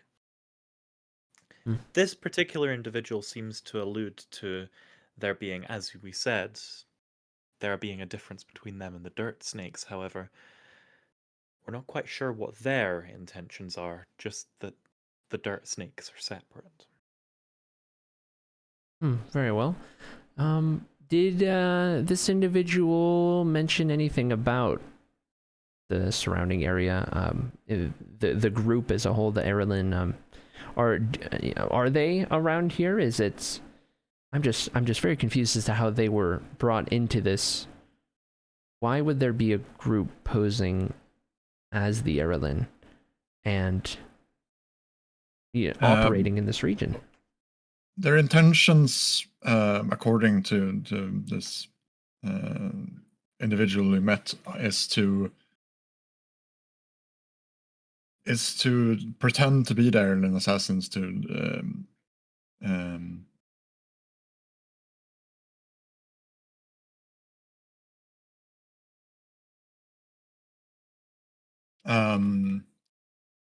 throw shade, as it were. Their intentions were to use the cover of the Errolin group to give them a bad name, to not have anything tied back to this Dirt Snake group directly. Do we know for sure one way or the other? Yes. This is it. Well, either way, this is very valuable information, even if it does lead to more questions. It at least gives us a really good start, and we know a lot that we didn't know previously. I'll definitely have some of my people look into this Dirt Snake group, and I guess it is very good news, so long as it does hold true that the Errolin do not have an actual presence here. Although, from what I do understand, there definitely wasn't. There was something that wasn't adding up, because from what we know about the Errolin group, it just, everything that's been going on just seemed very out of character for the group, very unlike what. Yes, just take care of the dirt snakes. Yeah, I'll put my best men on it to see what we can find. Regardless, was there anything else that there is to report from your journey? Was there any issues, anything else of note that maybe wasn't a part of what we initially thought? Anything else at the crypt? Anything else on the way back? Or is that really all? Your trees are not nice in this area. We had certain problems combating the foliage on our travels. Yes, well, that is not surprising to me. That is the Vale for you. It is equally as unwelcoming at times as it is beautiful and serene at other times, but I guess that's just the nature of nature for you, and a part of what makes this place special. Either way, I'm glad you all made it back in one piece and were able to report on this information. It is a huge help with a spring being spread so thin as is. I honestly have no idea how long it would have been to get a proper group on this task. They might have been gone entirely by the time we would have been able. So you've done a really good service for me and for us here in this city in clearing this up. And as a matter of fact, as I mentioned before, there is a bit of a larger issue at hand. Well, there's so many large issues at hand nowadays, it feels like, with the war going on and the constant changing of what the borders are and who controls what to the north, and you know, at what point are they going to reach the city, if at any point. But we've got trouble within the city, and more than just this assassin and dirt snake issue that you guys have been chasing. It is important to me that we don't lose sight of what's going on here at home, and for the people of this city, not get distracted by what's going on elsewhere as much as we can help it. I think you, as a group, have proven yourselves to be a trustworthy ally. I hope that continues to be the case. The larger issue that I hinted at previously involves the disappearances of a number of folk from the lower tier of the city. I had assumed, as many of those around me had as well, that it could be linked to the presence of these assassins in town, but I suppose there's a chance it could not be now with this ruse that has been played by these dirt snake individuals. I am not entirely certain anymore, but there have been a number of disappearances in the lower tier of the city, people who normally wouldn't be the kind that most people would miss or really think about too much. It's a lot of, you know, the poorer folk, the more unfortunate individuals with their lot in life and what they have. And while most people would not really look into it too much, and many of the nobles here seem to think that we've got bigger issues at hand, I think those of the lower tier are worth just as much of our attention up here in the Citadel as those of the upper tier, and equally so to those on the outskirts of the city as well. If there are people disappearing, it is important to me that we look into it, and it is an issue that I fear might run pretty deep, and so I only wanted to put those who I felt I could trust on the matter. I've got my suspicions of certain individuals around me and in high positions and of important status within the city, and I'm not too sure who all we can trust.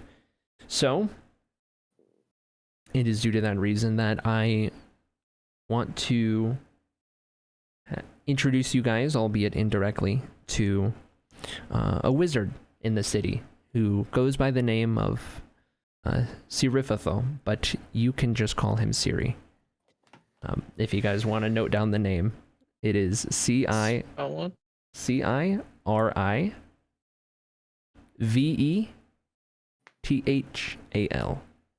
or just Siri with a C for short. I've just had to mute my iPhone twice in a row there.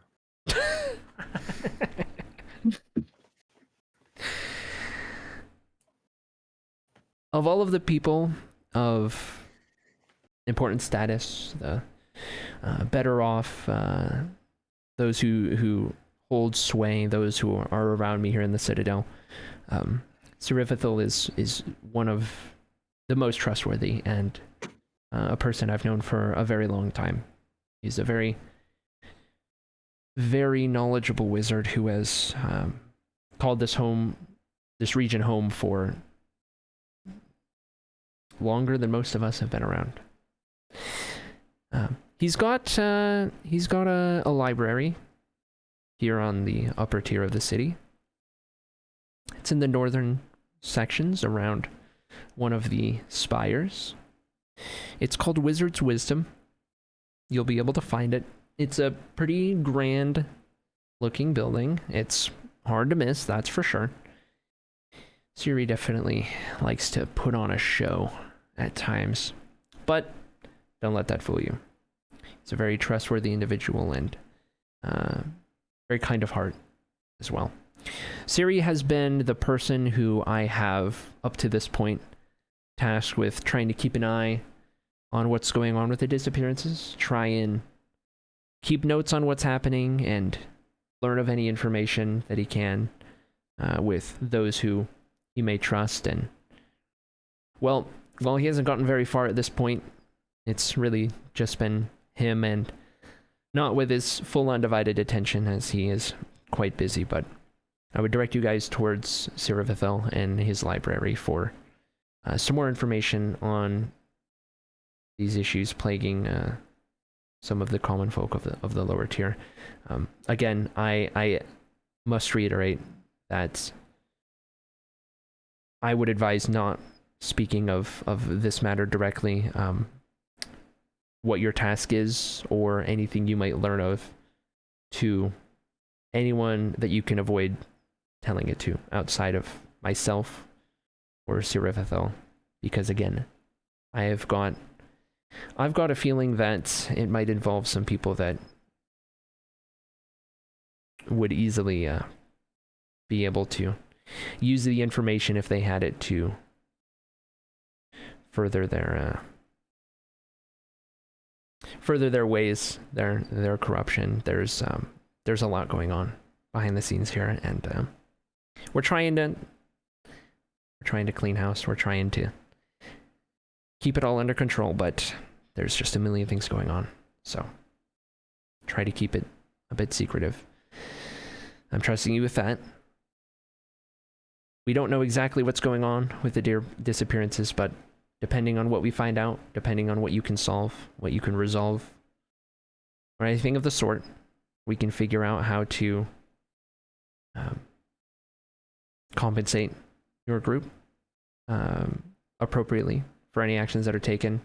And of course, before you go, I do have one thing that I wanted to bestow your group on. She turns and walks over to the large, long table, and in a small little lockbox of sort, she puts a little key in and opens it up, and she pulls out what looks to be like a silver pendant.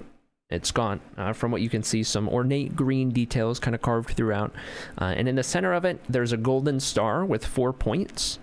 And it's a very nice looking pendant, very well crafted, very probably expensive from what you can imagine. And she holds it out in one hand to whoever is the first one to reach out and take it. I'll take it. Okay, so Pipra reaches out and she hands it to Pipra. And she looks towards your direction. Pipra is the one who reached out for it. This is a sigil of the Vale. It is not the only of its kind, but we bestow this to individuals or groups who find themselves closely aligned with, well, myself and those of us here in the Citadel for operating within the city, and it should be good for any instances in which you might encounter the city guard or Citadel guard for that matter, or any real officials throughout the city who might be suspicious of what it is you're doing, or curious as to your intentions, or any of the sort, really. It'll help you go to and fro the city easier, and anytime you have any encounter with any city officials, they'll know what that means if they see that pendant. It's just hopefully a way to make things a little easier for you as some trusted individuals of mine personally. Obviously, it's not going to give you immunity from crimes, of course. I trust you not to be going on a crime spree now that I've given you this, but in case it ever comes up in a tense moment with any of the folk who seem to, or who would want to keep the place safe and in order, you can make it aware that you are a trusted member or a trusted friend of the crown, and hopefully it allows you to look into this issue a little better.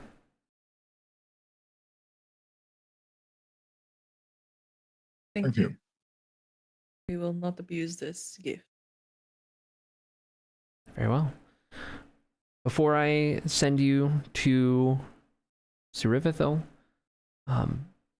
is there anything else that you would ask of me, or need, or any more information, or anything like that? I'm not sure when the next time we'll be able to speak is, as I'll have you working directly with Siri, but I've got my attention pointed pretty significantly towards the ongoing war at the moment. So if there's anything else before you depart, now would be the time.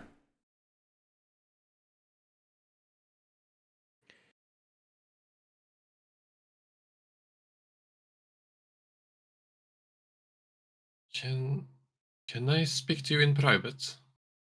Of course. If everyone else has said their piece. Okay. Go ahead, friend. You all kind of watch and wait to see what exactly that's going to entail, but for you, Kulan, you watch as after she says, "Of course," you notice that there's a weird, like, just something just feels a little off. Like, not necessarily in a bad way, but just something feels off, and then after a moment you kind of glance around you, and you can see that all of the rest of the group, as well as all of the guards at either door, they are all just gone. And you are in the same place, but it's just you and Neri at the moment. There's nobody else in sight. All of the doors are closed. It's the same lighting and everything else as before. And she's just kind of waiting for you to speak up. I just kind of awkwardly bow, unsure what to do in front of a queen. But just say, I'm sorry to disturb you. I don't know if you are the right person to ask, but I was wondering if I were to not return, could you give 1,000 gold pieces to someone that lives way south from here? Yeah, I could have that arranged. I would just hope don't know that who else to ask or trust, so I just thought you might, have the means to keep the gold safe. very, very well. Yes, I would hope that you do indeed return. But yeah, who would this individual be, and where? Master Kellymore. He's the one who taught me everything.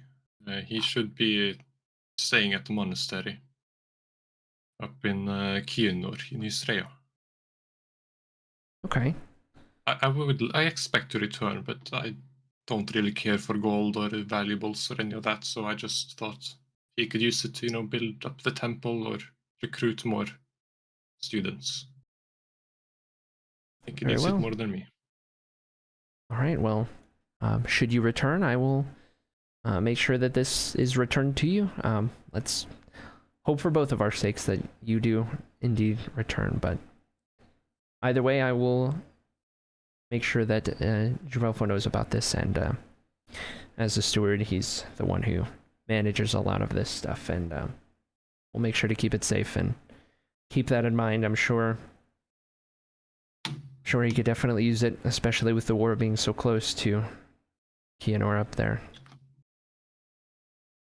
Very well. Thank you very much. At that, you suddenly notice in the blink of an eye, everyone's back. Everything is as it was before, and you're both just standing there as you were.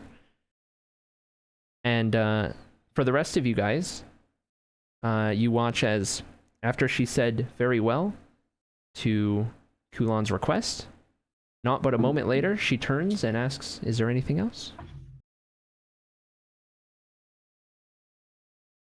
Theo, I think you're muted. Or it didn't come through. I see. Nope. I think Hera said nothing else anyway. Yeah. But yeah, for the rest of you, you are a little confused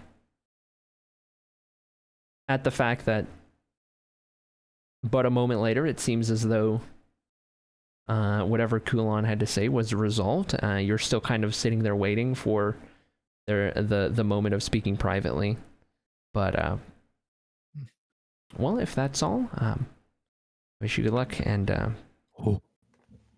when you meet Siri, just show him the pendant. He might be a little suspicious at first, because I have not had a chance to inform him of potential help, so make sure you keep that with you. But nonetheless, good luck, and I hope to see you all in one piece, and hopefully we can get this resolved. I've got some stuff to figure out here with the conflicts to our north, so back to that. She turns and starts walking off and leaves you to it.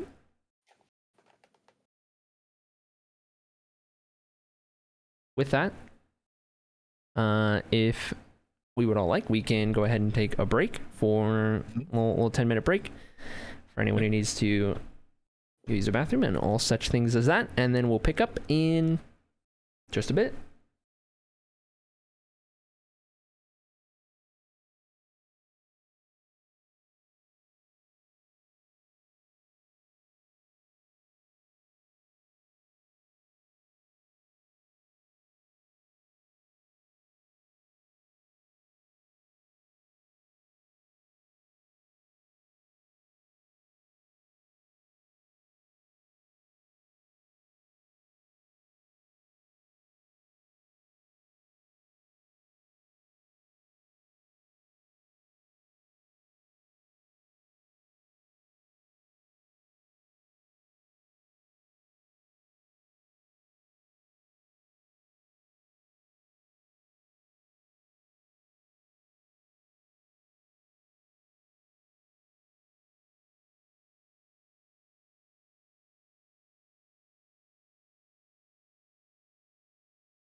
Okay. Here we go.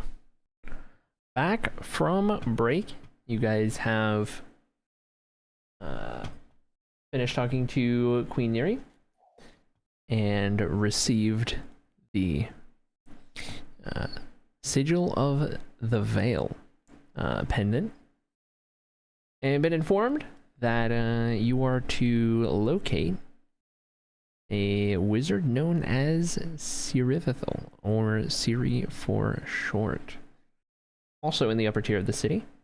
Queen Neri has left the group now, and you still find yourself in the Citadel. And you are free to do as you please.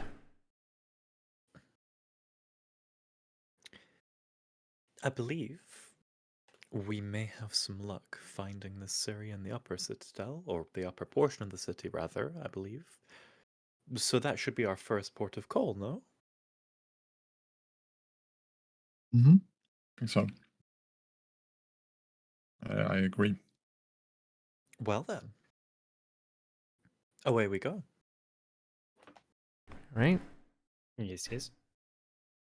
You guys make your way out of the Citadel and back onto the city streets. Now a little more bustling than previously, as it's just a little bit before noon. And the day is kind of at some of its peak hours in the early half of the day, at the very least. Make your way through the various citizens and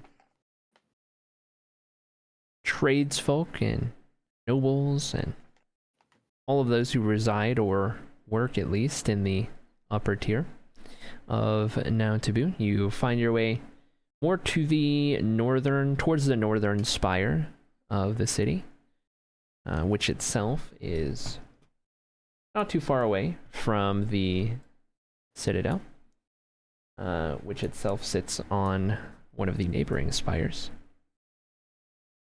And eventually, as you weave your way through the city streets and through the clusters of people going to and fro, you eventually spot a building that fits the description of stands out, can't miss it, very grand, and library, all of which you were told to seek out. As you draw closer, you are greeted with a sign near the entrance of the building that, in a very whimsical manner, reads Wizard's Wisdom. And you can see that for as grand as the building appears, as significant and as important as it seems, you don't see anyone going to or coming from said library, which you all take note of as just a little curious.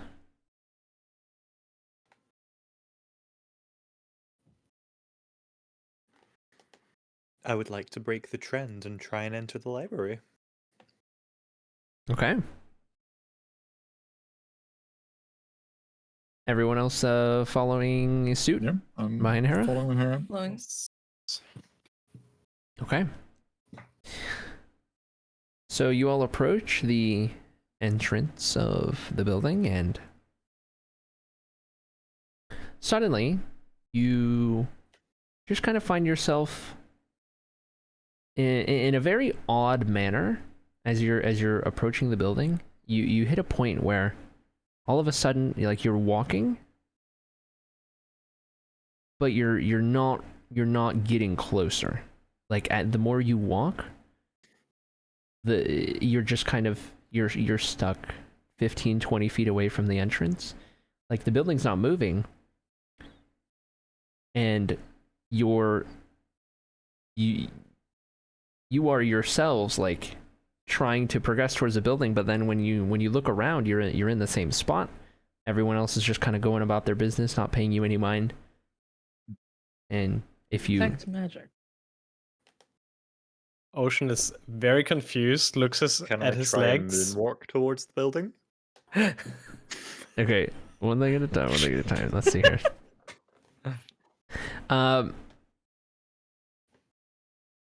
you, Pipra, you can sense that there is a magical effect that is emanating from the library and is affecting all of the group.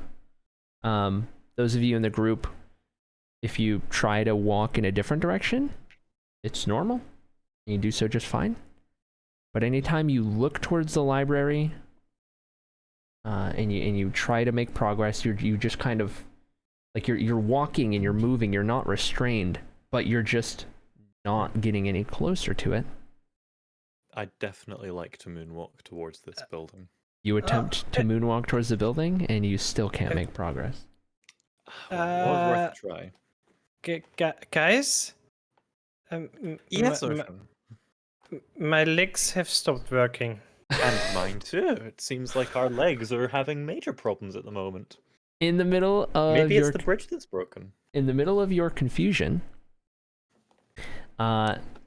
you sense a new presence that makes itself known very shortly thereafter as in between where the building sits, about 15-20 feet away, and where you stand now, a figure appears. And this figure is almost instantly who you assume to be the likes of Siri, as you were told about a wizard, and by all means, does this person look like a wizard?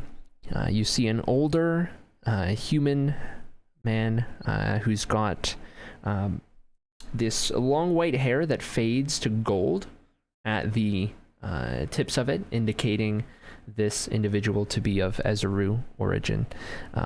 Is fairly tall, especially for his age, and he's definitely got that sort of very stereotypical wizard kind of feel, sort of aesthetic going on, minus the big floppy hat, but you know, the white hair, which does uniquely fade into a golden color. The kind of white light beard, nothing too crazy, and this individual is just kind of scanning over the group and has not yet said a word, and is just kind of looking over each one of you, not necessarily in a threatening way, not necessarily in a welcoming way, but definitely in a sort of just reading each of you, trying to kind of glean anything that he can off of just kind of looking each of you up and down, and almost inviting anyone to break the silence, as he does not appear to intend to do so himself. Excuse me? Hello? His attention shifts to you, but he does not say a word. The Are you a currents are wizard? strong here. What did you say, Hera? Are you a wizard? He nods his head slowly.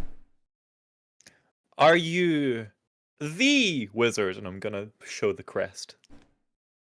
You can see his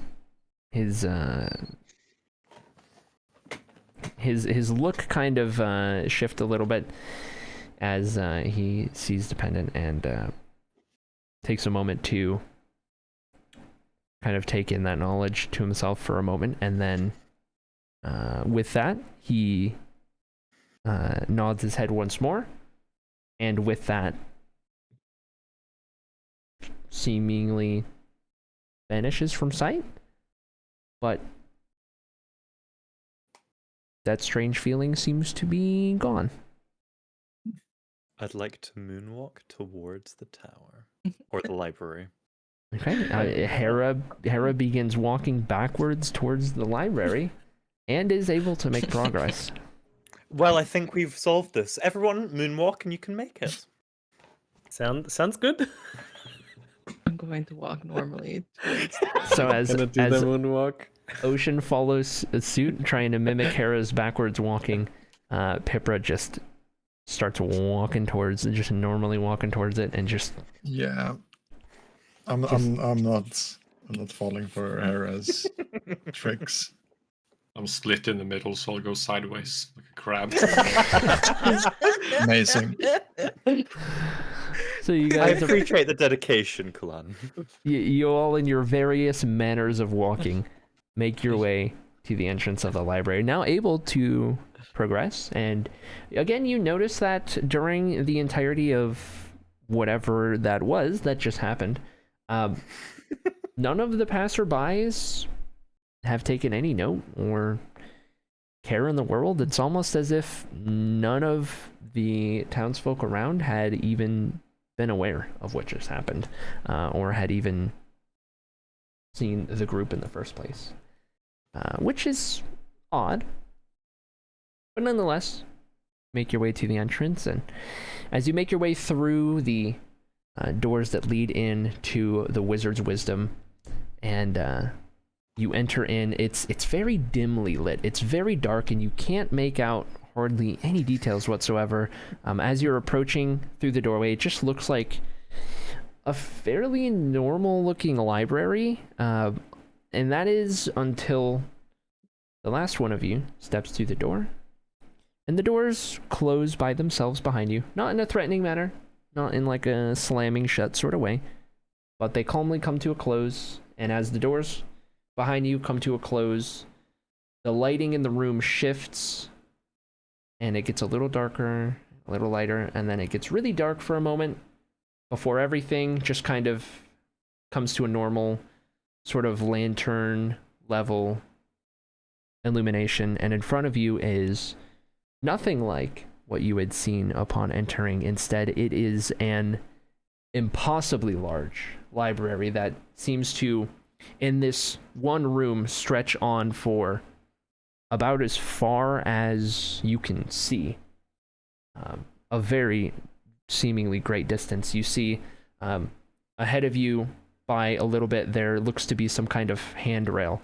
There are various pillars that seem to support the ceiling. To the right, you can see the walkway as it kind of ever so slowly meanders off with a slight curve, kind of heading outwards away from you in the direction you're looking. There are bookshelves just lining the walls. Same thing to the left. It meanders a bit to the left and then kind of straightens out and just continues on with bookshelves. You can see through the opening past the handrail, along the sides, what appear to be levels. There is a similar level above you with another handrail and the occasional pillars and bookshelves just lining that floor. And it supports another level on top of that, and another level on top of that. And it is just this seemingly impossibly sized library of who knows how many different floors, just packed with shelves of books and tomes and knowledge, and there's no telling how far it stretches, or how far up or how far down it goes, or where you even are in this building at this point. But you know that it absolutely does not fit the exterior of the building that you had approached initially. And with that, as the doors come to a close and you take in the sights around you, the figure appears once more in front of you, kind of between where you stand now and the handrail that is probably a good 30 feet in front of you to the kind of large opening. So this individual appears in that gap, and as this wizard appears, he takes a bow and speaks up. I apologize for the unusual manner in which you were greeted out front. I, of course, have to make sure that, well, not just anyone finds their way here. And he turns and kind of gestures to the library behind him. But it appears as though you are one of the trusted, and I can only assume that means one thing, that you were sent by Neri herself. So, what can I, Ziravathil, of this here wizard's wisdom, do for all of you? Going to bow and once again introduce myself. Haragold Clearesian, these are my friends. Sam is just gonna step in and interrupt her right here. First of all, like very rude to restrict knowledge. Like it's if the society as a whole doesn't have access to information, that is the downfall of society as we know it. Restricting is everyone to be accessed this wonderful, and I do mean wonderful. I'm very in awe of this here library. Very rude. You should change your policies on that I'm part. going to walk up behind him, put my arm around him, cover his mouth as he keeps talking. You can see that Siri appears. What's up? And I'm gonna say, Queen Neri sent us to talk about the disappearances in the lower level. As you approach and attempt to silence Sam, you can see that Siri appears humored by it, not necessarily offended by what Sam was trying to relay, and he replies, well, that is a belief that many individuals such as yourself share with yourself, and of course to a degree I would agree, but there are certain things in this collection here that would only do harm in the hands of certain individuals. There are many things in here that have been lost to time, and for good reason. Things that not even I lay eyes upon, but rather act as guardian to, so that not myself nor anyone else, no matter their intentions, should lay their eyes upon or get a hold of. But nonetheless. So it's just decoration. One could look at it that way, if you so choose. One could look at this a great many ways. I'd prefer Indeed. to look at it from the inside rather than from the outside of your moonwalk maze, though. Yes, well, that is, of course, just to make sure that, as I mentioned before, not just anyone finds their way in here. Most are... Everyone has their secrets, and, well, those secrets can hide very dangerous truths, and I understand the need for some level of discretion. On that note, does dancing also work, or is it exclusively moonwalking? Oh, well, I don't know if you had noticed, but your friends here managed to walk normally into the building.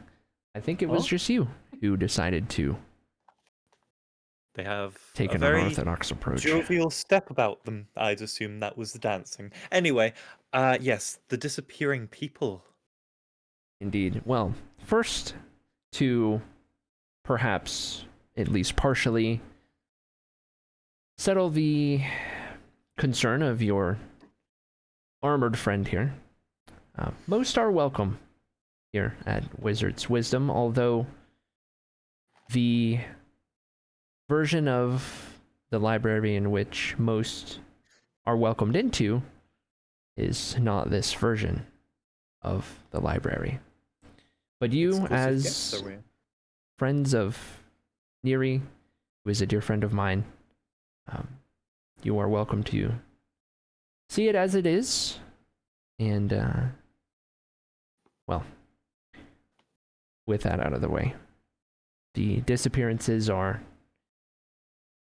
definitely a more urgent, more pressing matter, something I've tried to dedicate a little bit of my time to keeping an eye on, or at the very least, keeping tabs on, and knowing what I can know, learning what I can learn, although I can't put very much time towards it with everything else that I have at hand at most times.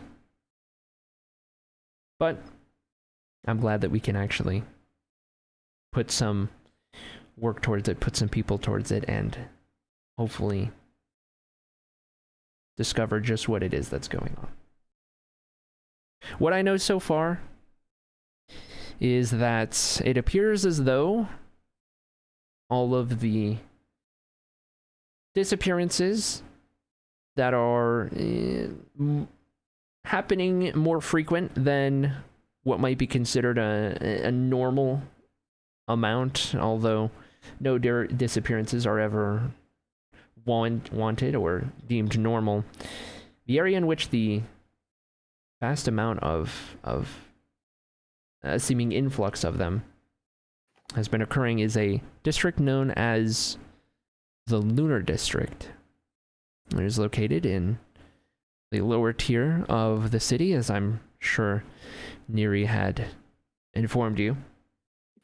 It is in the northwestern section, and it's a bit hidden away from any of the main city streets that weave their way through the dimly lit regions of the lower tier and below. Not many people find themselves in the Lunar District, but regardless, the people of that region of the city are entitled to just as much of our attention and just as much justice as anyone up here would be. At least that is the mind that myself and Neri share, even if many around us would not agree. These disappearances had been happening for quite a while before we had taken notice. At first it was small amounts. It was nothing seemingly out of the ordinary versus any other region of the city or the outskirts or neighboring towns for that matter, where you might have the occasional person who up and disappears, or the occasional kidnapping, or the occasional murder of an individual. And so it didn't catch our attention for the longest time, but ever since it has appeared on our radar, ever since it has been brought to our attention, I've gone back and kind of looked through the past years and even decades for that matter, and there does appear to be a slight trend when it comes to the Lunar District specifically. A trend that was well hidden and well covered up for, as I mentioned, years and possibly even decades, that only recently had elevated to a point in which it started to really catch some people's attentions. The people who have gone missing are of seemingly no pattern or consistency other than the location, generally speaking, in which it's happening.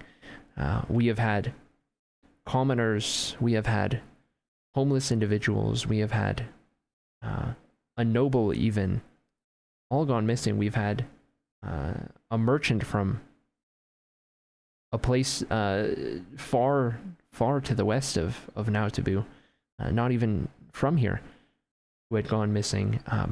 There seems to be no real type, if you could put it that way, of individual who is being targeted, who's going missing from whatever person or creature or magic seems to be taking root in said district of the city. I've only been able to travel there once myself since looking into the matter, and I could not detect any sort of nefarious magical essence or forces going on, albeit I didn't have the time to give it a very thorough once over. Just a quick visit. I was unable to glean any information, but we haven't been able to put anyone on it, as I mentioned before. So hopefully you and your friends here, he gestures towards Hera, who had been the one to speak up for the most part. Hopefully with you guys being able to head there, be there in person, take a closer look than I could, perhaps we can glean some useful information on what's happening. The most recent disappearance was 2 nights ago in the Lunar District. Before that was about a week ago. And before that, another couple of days before then. It seems as though, while not a set number of days or a set time apart, it seems that disappearances are happening anywhere between the very next night from the last to a couple days or a week gap at most. But you can see how after not that much time that begins to add up, and people start to ask questions and people start to get worried. And rumors start to take hold. People start to talk and start to question things, and well, it's not very good, especially in such a tense time with the war raging far to our north, seemingly creeping closer and closer to our city here. It's only a matter of time, it feels, before we are pulled into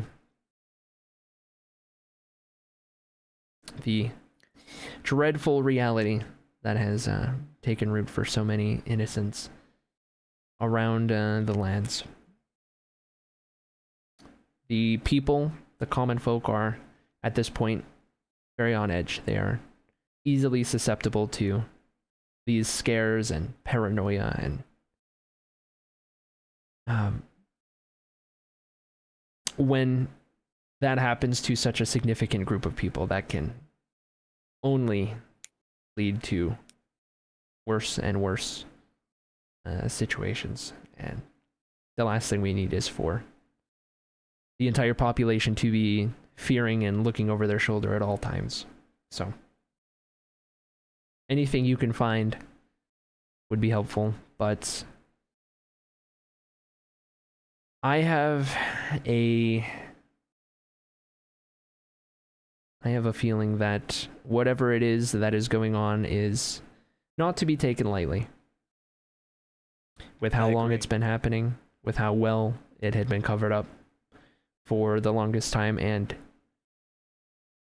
with any sort of magical means in which could be happening, I was unable to detect them in my brief time passing through. And normally, I've got a bit of a keen eye for that. Nonetheless, as I would imagine, if you require any aid that I may potentially be able to provide from here, albeit I cannot journey with you with the other tasks I have at hand, if there's anything that you might wish to ask of me and I could potentially provide, I would be glad to.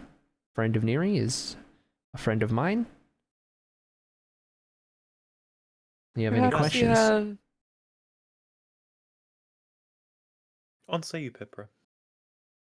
Perhaps in your many tomes here, you might have a few spells by chance that may be of help to us. Well, spells and magical tomes are aplenty here in this collection, but we're not too sure as to what we're dealing with as of yet. However, given the circumstance, I think I have something that could help you get to the point in which you can discover a little bit more. He brings up his hand, and you watch as an owl comes swooping in from not sure where, maybe an upper floor or something, carrying what appears to be a little scroll that is kind of wrapped up neatly in a little red sort of kind of binding or ribbon or the like. And this owl just kind of flutters in, places it in his hand, and turns and flutters off back to wherever it had come from. And he takes this scroll and he hands it in your direction, Pipra. This here, Take it. as he gives it to you, this here should help in your efforts to remain a bit hidden, a bit stealthy, should you have a need for it, as I'm sure you will encounter. That is a scroll that contains the spell Pass Without a Trace. Ooh. Beyond that, I have more here, but I'm afraid we don't know what we're dealing with yet, and once we do, we might have a better idea as to what might be deemed useful. Hopefully, though, that should allow you and as many of you as need to be a little stealthier to get in or out or sneak around, as it were, to figure something out. May I browse your selection? Perhaps, but perhaps we save that for after we find out what we need to find out about this. If we can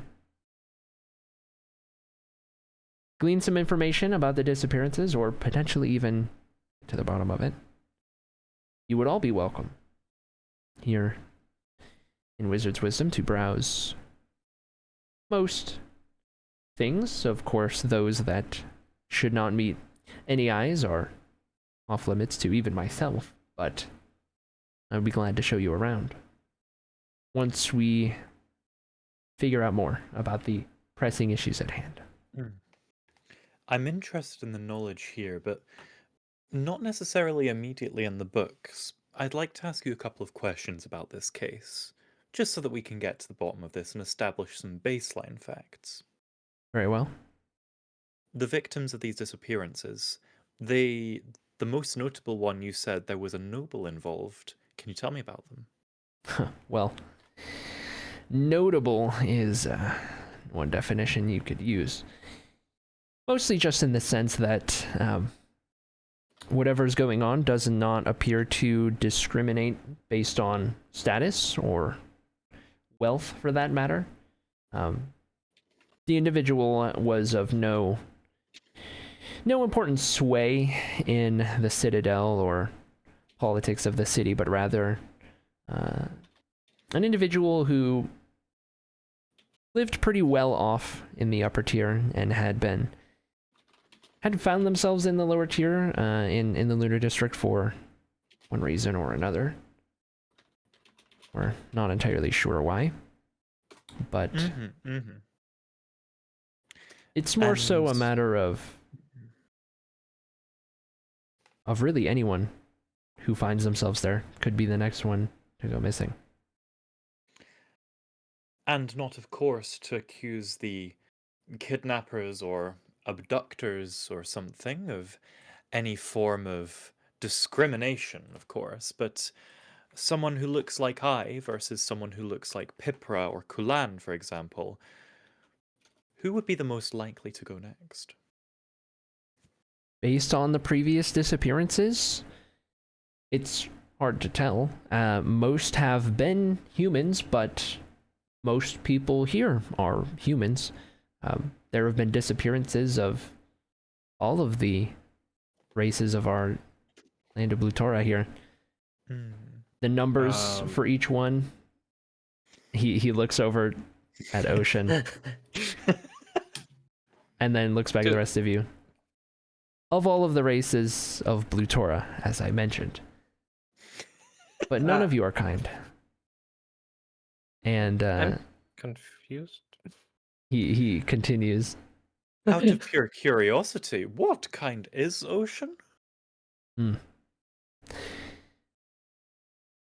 Well, it had been quite a long time since I have spoken with one of your kind. He's talking to Ocean now.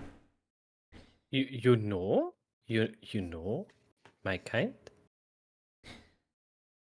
He kind of studies you for a second at the confusing question, and then kind of his look shifts a little bit. Like he kind of understands a little bit more about Ocean's confusion and whatnot.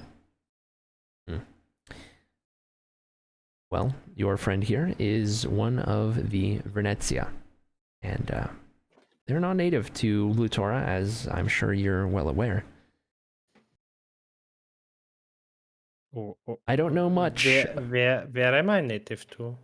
I don't know much of the Venezia, but I've spoken to one before yourself, and I know they are of the water. Yes, we have noticed this.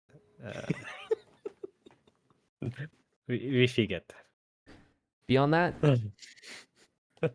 that is perhaps knowledge that is not contained within this library, or knowledge that is a part of that is sealed away from even myself.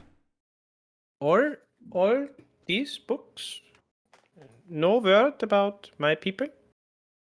The books in which anyone would have access to, I have read almost all of them myself, and the Venezia are quite a mystery, but I think perhaps that might have more to do with some sort of otherworldly or divine intervention or reasoning or cause, as I'm sure you all well know. Us here on Blutora only have us here on Blutora, and there's no way to successfully travel the oceans to elsewhere, should there be an elsewhere, as the legends tell of. Perhaps they are from one of the lands of man or elf. Perhaps they're from elsewhere. I'm not too sure myself, but it seems as though you found yourself here somehow. Anything you learn about it would be of great significance to know more about myself, and for something that we could potentially have to add to our collection of knowledge here about your people, about how you got here, about where you come from. I don't know. I don't know.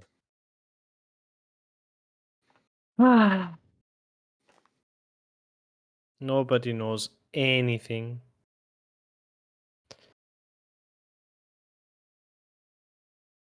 But I know my people name now. So That's something to go on. Certainly we can tell the tale of the Vrincia as far as we go. And if none is known, then we shall pen our own story for your people.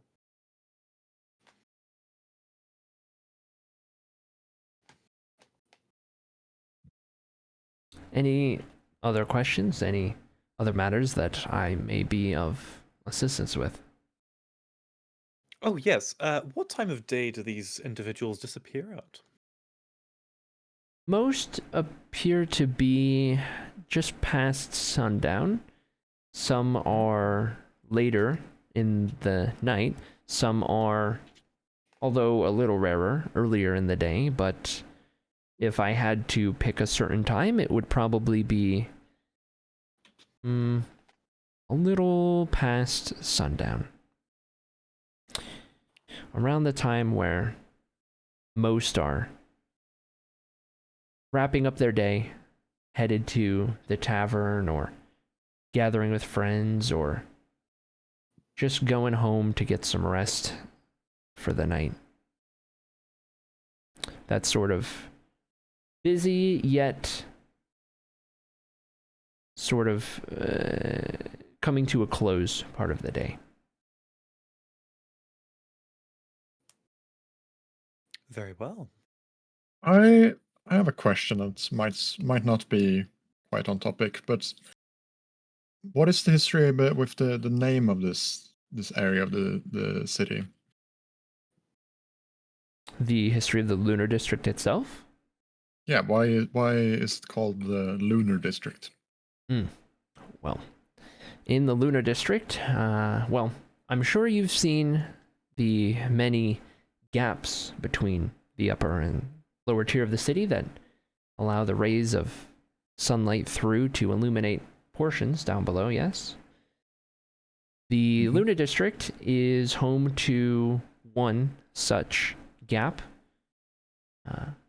of which it is of note because right at the base of that gap, there is a remarkable fountain with a sculpture of one of our heroes of old atop it that shines in just a certain way under specifically the moonlight as it peers directly above for that brief period in the night before it is no longer directly shining upon it. It is due to that it came to be known as the Lunar District. But nothing beyond that, just a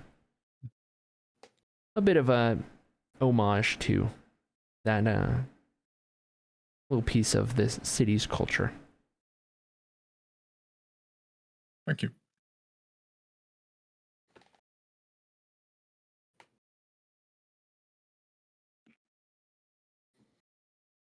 Shall I send you on your way then, or is there anything else?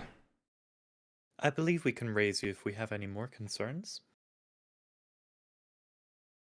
Very well. With that, as he says very well, he turns and kind of walks towards the railing. He places both hands on it and just kind of looks out among the area. The big opening where you can see all the different levels. And you watch for as a moment as he's looking out over the area, just kind of standing there calmly. You watch as his form starts to, from his feet, kind of heading up through his wizard-like robes. His form starts to, at first, kind of wave, similar to if you're looking down like a really long road on a hot day and you see the heat kind of waving in the air. You can kind of see that sort of distortion. And that's kind of what happens to his figure. And then that turns into more of like a fading into like this dust that's just kind of floating, these kind of particles. And once it reaches up half of his form, you see as 3 different owls emerge from what was initially his human form. And these owls flutter off downward into a deeper part of the library. And you are left with just yourselves and the door in which you entered right behind you.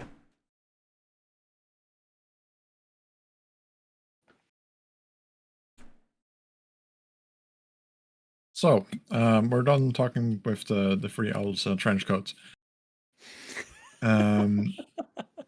Shall we go to the Lunar District? I believe so. Sounds like a good plan. Now, what do you think the best chances are of getting this case solved? Because I'm thinking if I disguise myself as someone particularly drunk and out loud You need to disguise yourself. No. Well, I could get particularly drunk and I could loudly proclaim, well, I hope they try and take me. I'll put up a fight. And then, seeing my challenge, they'll go, I'm going to try and take her. I need to prove myself. And then, I'll put up a fight. Sound good? Might be the worst plan I've ever heard. But It's- it is the Thank only you. plan I've heard. So it's That is That one of the that plans is of all time. assuming, my friend. That's assuming that we deal with some kind of gang of just ordinary people. I personally think more in the lines of some kind of creature of the night, something more magical is at play here. In which that is the most terrible idea I've ever heard. Well, if it is something like a creature, then I'm threatening nobody. that's it's fine. I If it was a would like to say it creature. is not a creature because but they are not normal people either because I have fought them before. They killed my Oh. brother. They kidnapped the other one. They are humans, I think, something of that sort, but I don't know. They're But very have- strong and very powerful. We don't know if it's the if this is tied to the pretend Our own assassins. Oh, right, yeah. I Sure. can only Well, imagine we it have- is, though. It feels a bit odd, is all I'm saying. We will not learn anything by staying here. No. It's true. Well, let's see what we're dealing with. Agreed. Let's be cautious about it, though.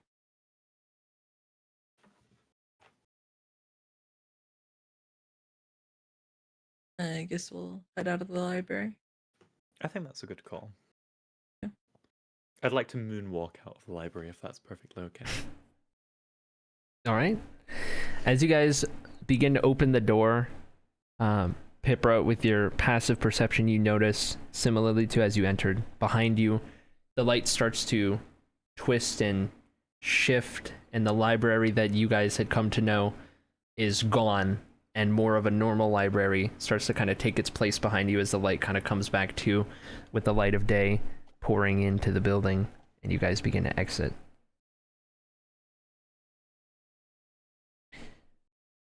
The door closes itself just like before. As Hera is the last one out, walking backwards, you get a great view of the door just closing on itself. You moonwalk back out. And you are left in front of Wizard's Wisdom, and with the sun directly above, as it is about noon at this point. And you have the remainder of the day ahead of you.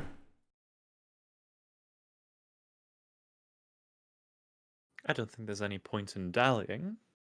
Lunar District, anybody? You go right ahead. I do indeed go right ahead. I'm very interested in heading towards this fountain. It might not. It might be a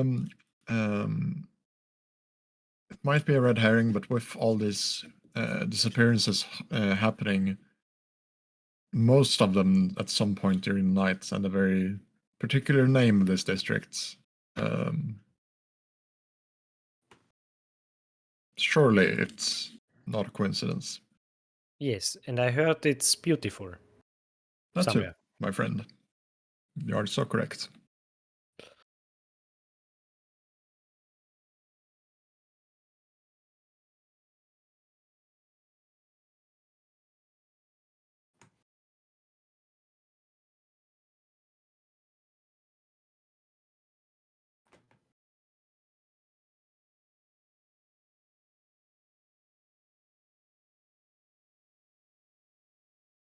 All right.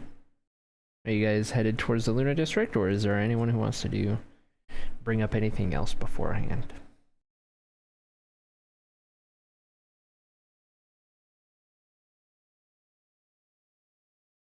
I guess head straight to there. Mm-hmm. Okay. So, you guys begin to make your way from Wizard's Wisdom, across the portions of the upper district of Nautabu, to one of the many, or one of the handful, I should say, of spiraling pathways, not even really staircases, that meander their way back down between the two tiers. And you re-enter the familiar darkness that is the lower section of the city. Begin making your way in the direction in which you came, towards the Wayward Wyvern in the northwestern district of the city. But as you near the familiar tavern, you are able to glean that it is not quite in the same location, albeit in the same quadrant of the city. You're able to eventually, from asking the occasional passerby and gathering info from various road signs and buildings, that you find your way towards what you believe to be the Lunar District. It is, as you were informed, it's a bit hidden away.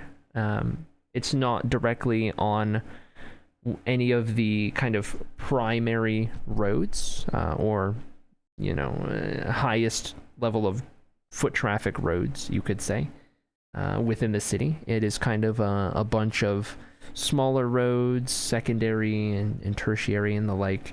There are a great many houses, all sandwiched together. It's a very compact and densely populated area within the lower tier of the city. There are the occasional alleyway, which would already be dark, but for the lack of a lot of light pouring through are seemingly impossibly dark alleyways every which way. There are buildings of 1-story, 2-story, 3-story. There are even 4-story tall buildings. There are all sorts of intricacies throughout. So many buildings and so many people in such a tight space that it is very unlike any sort of populated area that you guys have really seen, any of you guys, before.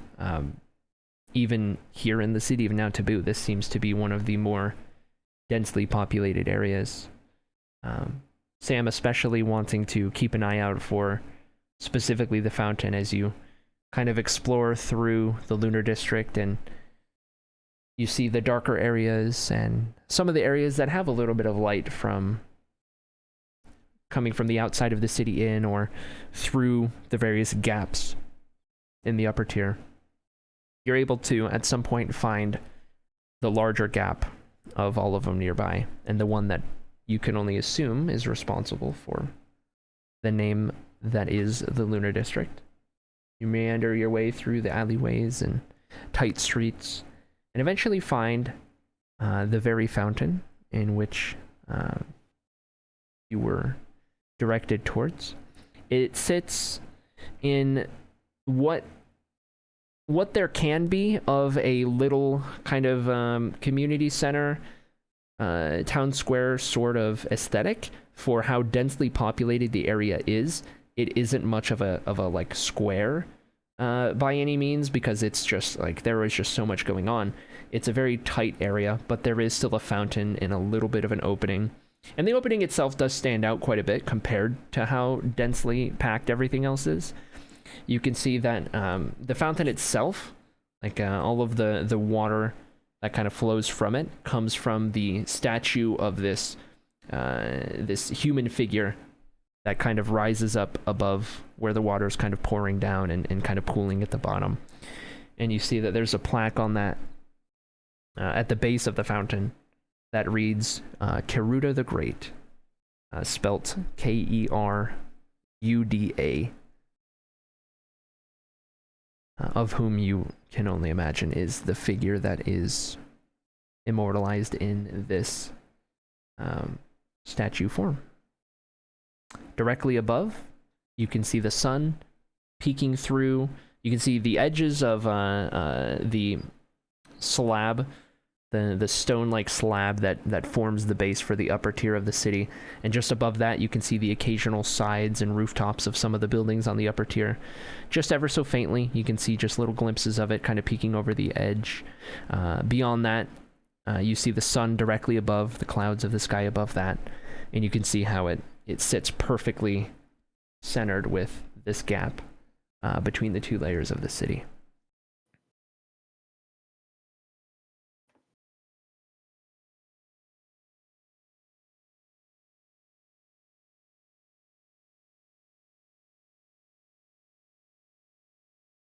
Is there anything at all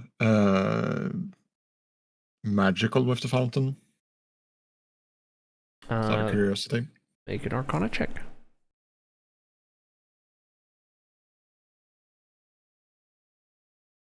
That is a 17.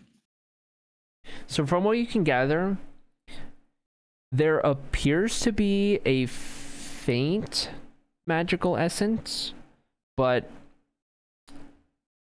it doesn't appear nefarious by any means. You gather that, if anything, that essence is coming from the actual like sculpture itself, like within the crafting and carving of the sculpture, that it perhaps some magic was used to either aid in the creation of it, or the preservation of it, or the aging, or something of the like. But it's more so related to the construction rather than anything, external. Good to know. So, what is the plan? Well, the disappearances, they typically happen around sunset, right? Very rarely earlier. Well, I'd say we wait for sunset and wait for a disappearance. Is there a building nearby that has like a good vantage point of the area? Make a perception check.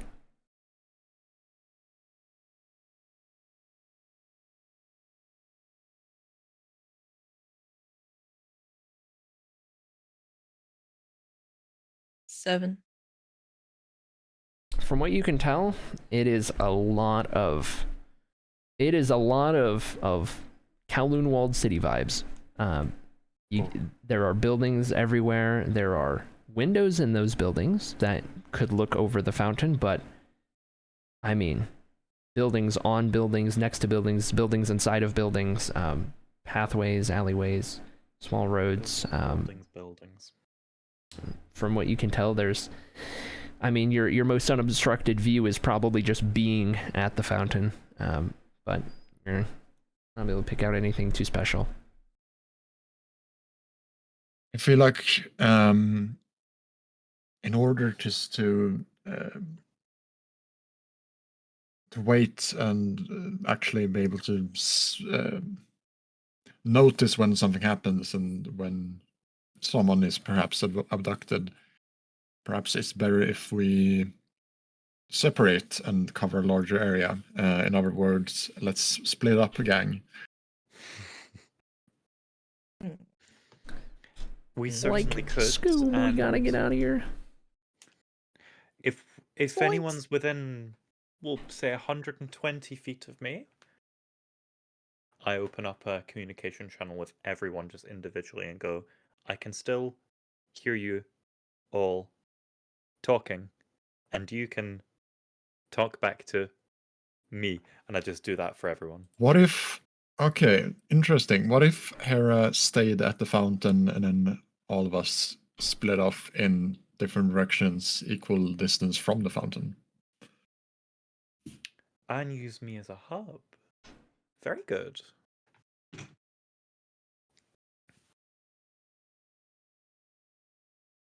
Okay. Hang on, I'm looking something up.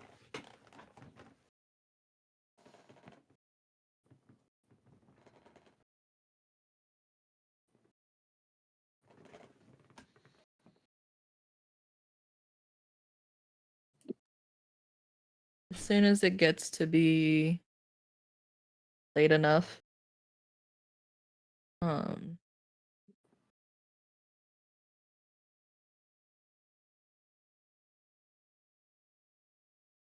and we decide to go in our groups or separate.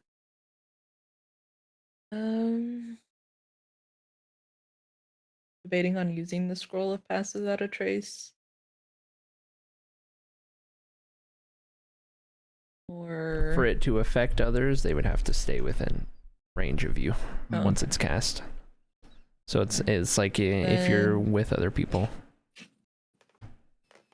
You could use it on yourself, but you know, just for if you wanted to make the most out of it. I'll cast invisibility on Hera.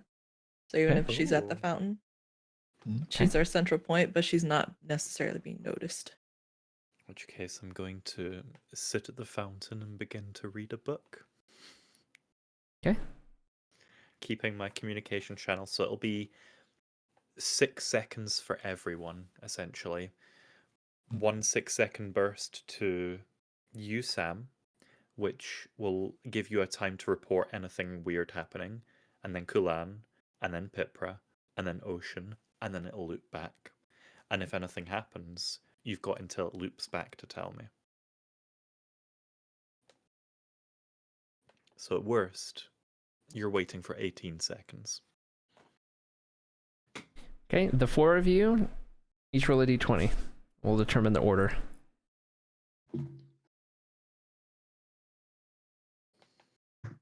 Oh, in fact, if there is an emergency and you need to contact someone else, I can double cast the spell.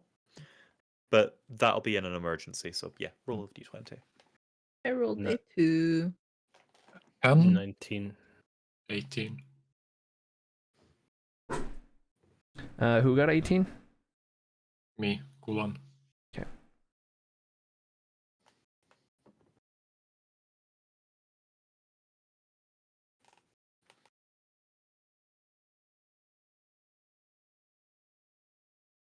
Okay.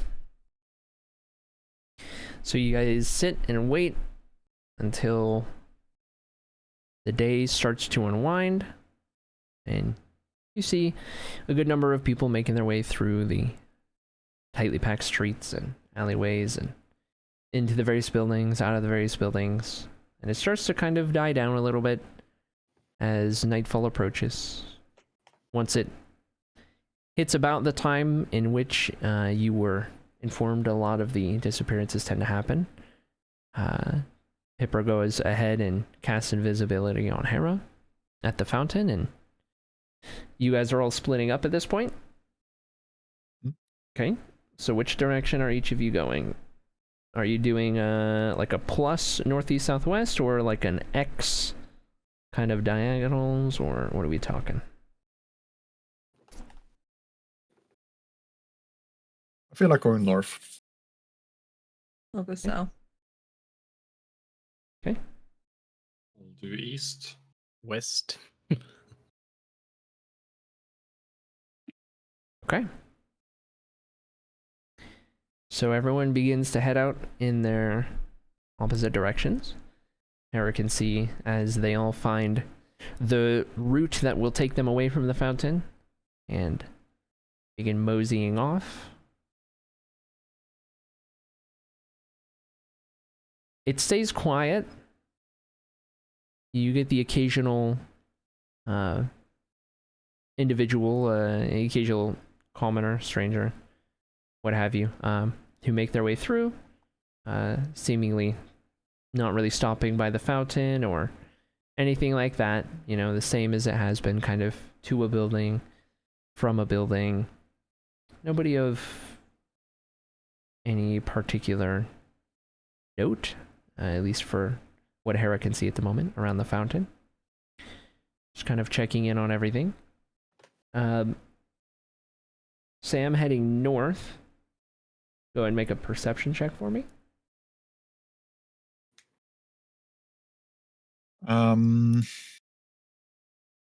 That is a 3. Okay.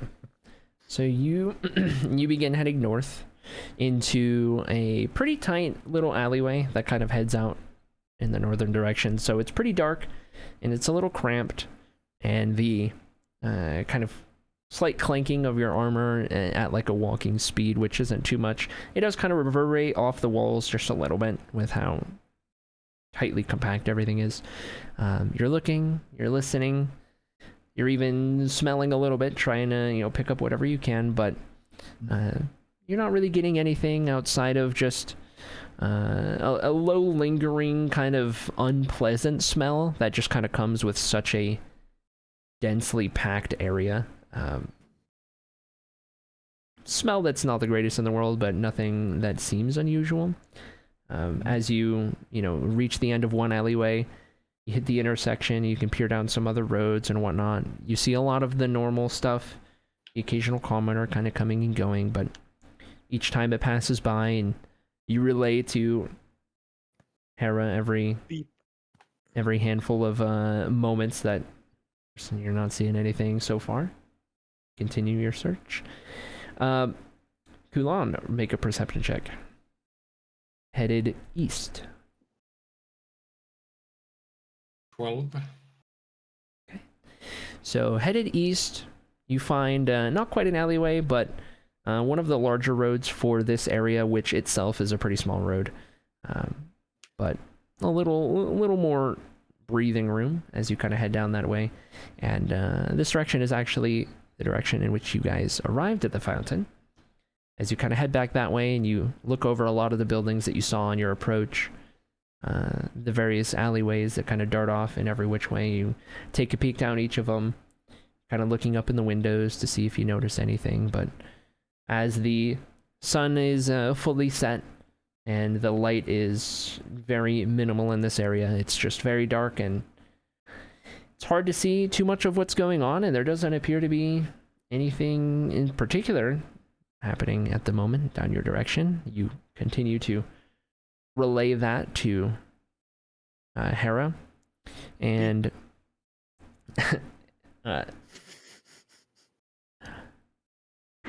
as you relay a message and you continue searching, you do at one point hear something that sounds like somewhat out of the ordinary. Maybe you're not entirely sure, but just like the sound of almost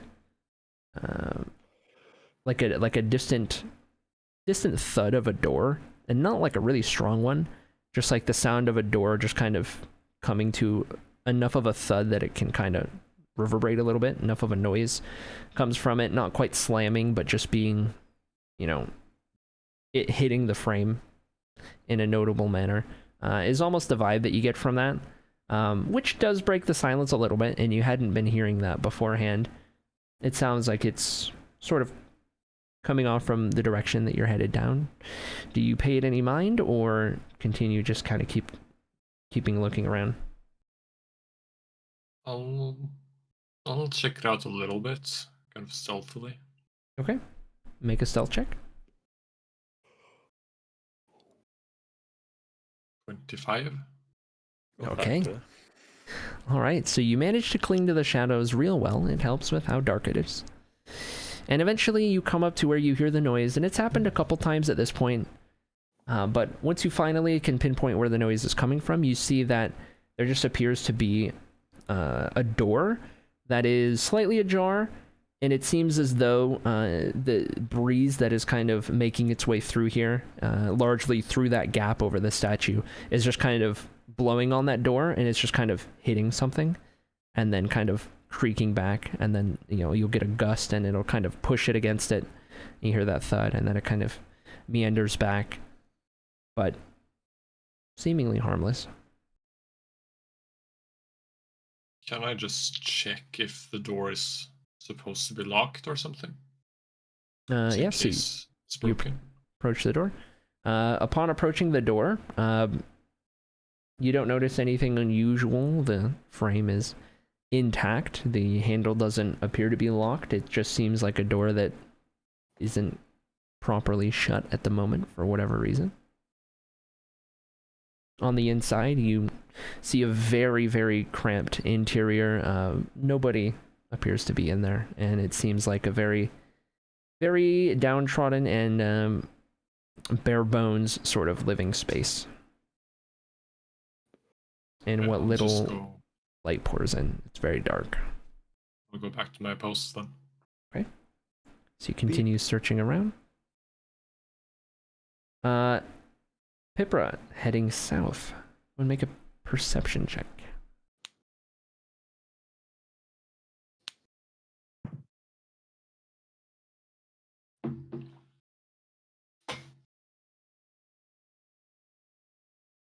Dirty 20. Okay. So Pipra heading south. You begin first on a somewhat tight little alleyway that quickly shifts into a little more breathable of a road. And as it meanders kind of quickly off to the left, and it kind of goes almost downhill a little bit, and then back up to the right, it's a very, very wacky sort of terrain that the road kind of meanders through. You wouldn't want to bring a carriage or a cart through here because it would not handle it very well. But foot traffic could, do whatever with it. The buildings are all placed along the sides very awkwardly with the sudden shift in elevation, and then the dip that then goes back up as the road kind of curves and corkscrews through. Once you make it through that odd little spot, you do see an individual who appears at least slightly more notable than most of the others around the area. You see a hooded individual who looks to be wearing a cloak that is just kind of like meant to be obscuring their face for the most part. You kind of get the idea of they're kind of looking around a little bit every couple seconds. They're kind of like, they seem a little on edge a little bit, and they're walking with intention, and they're currently headed in the opposite direction of the fountain and the direction in which you were headed. And you can see as up ahead of you, they are kind of heading away, and then they kind of dart out of sight to either an alleyway or a road, you're not sure yet, that kind of goes wherever it might go between the buildings up ahead. Beep. You decide to investigate any further or continue searching? I'll cast invisibility on myself and follow. Okay. I suddenly become visible on the fountain. Oh wait, no, I don't do that. Sorry.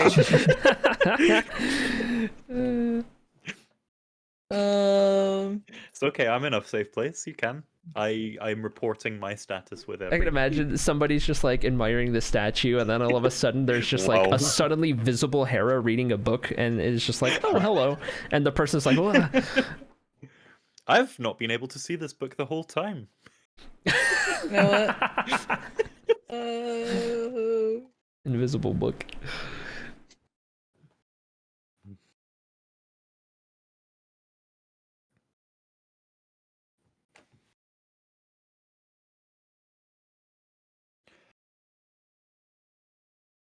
I just follow and stealthily. Okay, make a stealth check.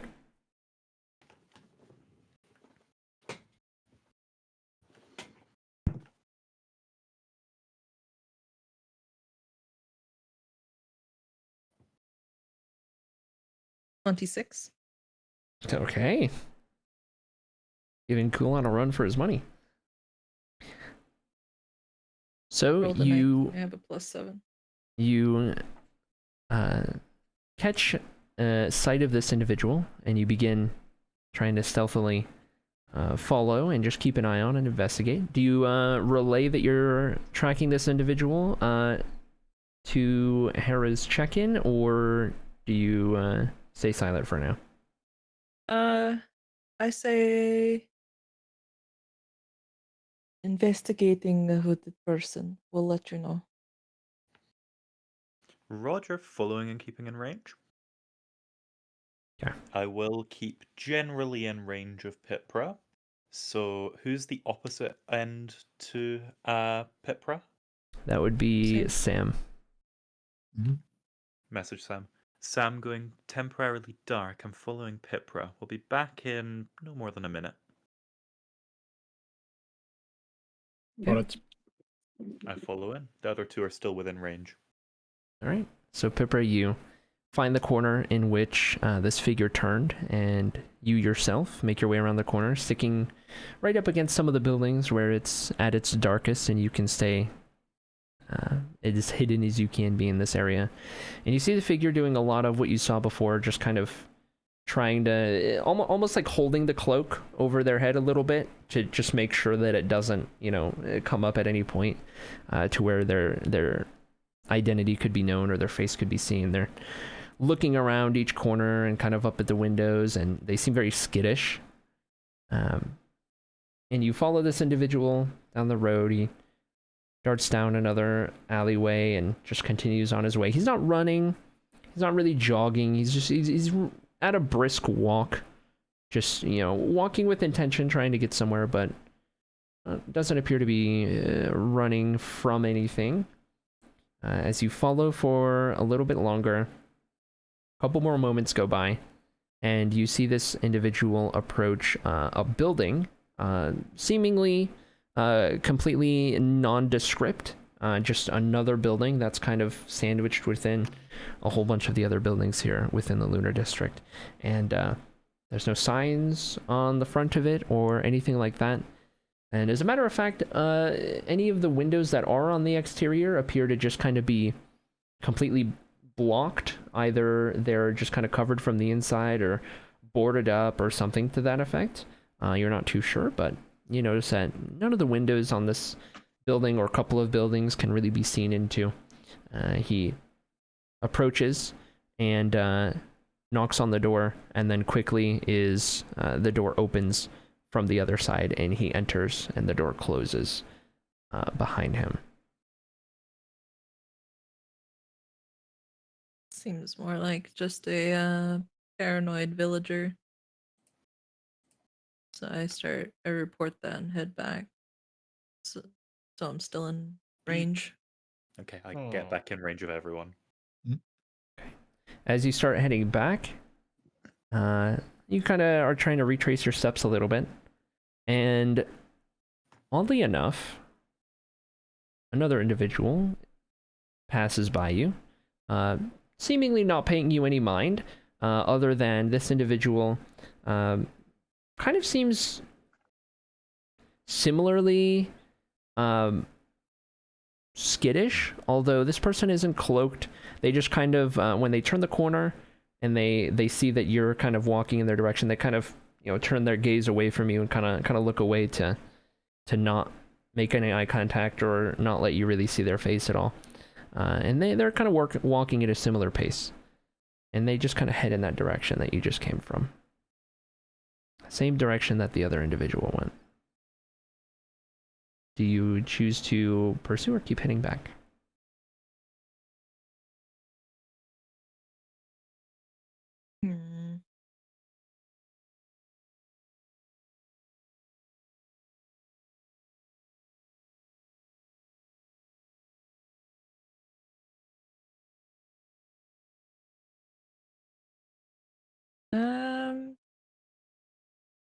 Real quick, looking around, are more buildings of the theme of having the windows kind of boarded up, or like blocked, or was it only that one? Make a perception check.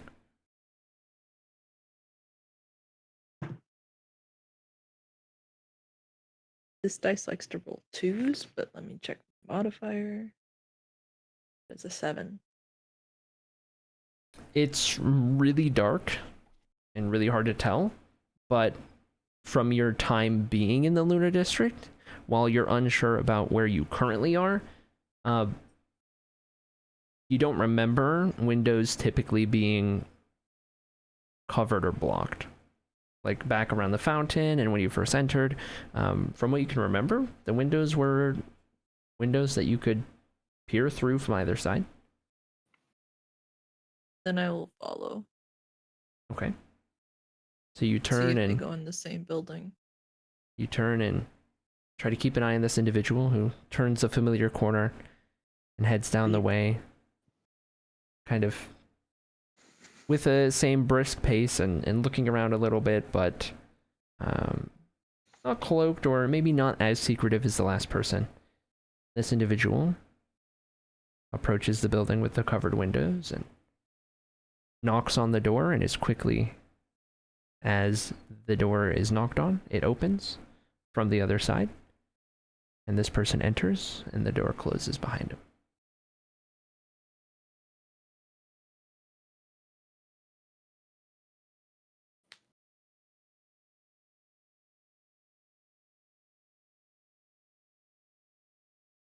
While you're sitting there keeping an eye on it, from the opposite direction, you see a third individual.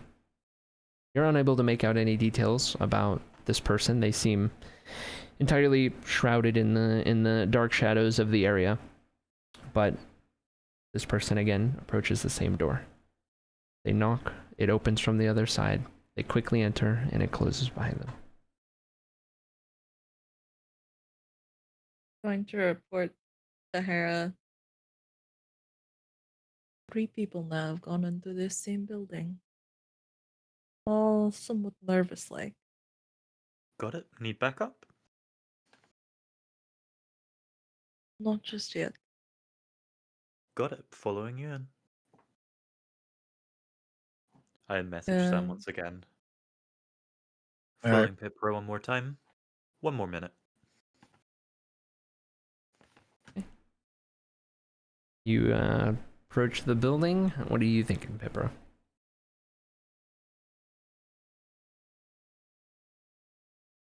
What do I see around the building? It's very dark. You know about the windows being kind of covered. It is a lot of buildings all sandwiched together like it has been for much of the Lunar District. And there are, you know, the occasional little road / alleyway, much like the one that you're on to get to the building, similarly to the one that you came from to get to this road. It's a lot of the same thing, just a very densely packed area. And this building is of seemingly, it seems nondescript from the outside, other than the window thing and the people entering within. There are no indicators on the outside of it being like a shop of any kind. It's hard to say from out here, especially with how dark it is.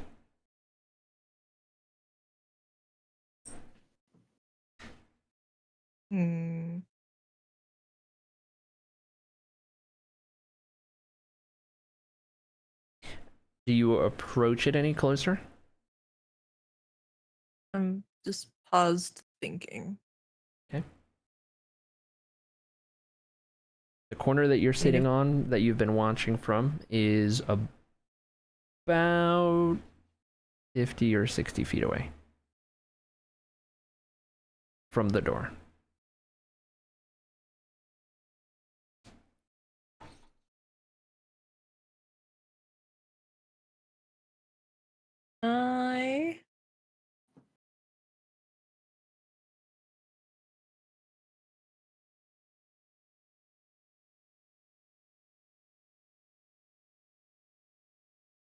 Do I see any light posts or anything?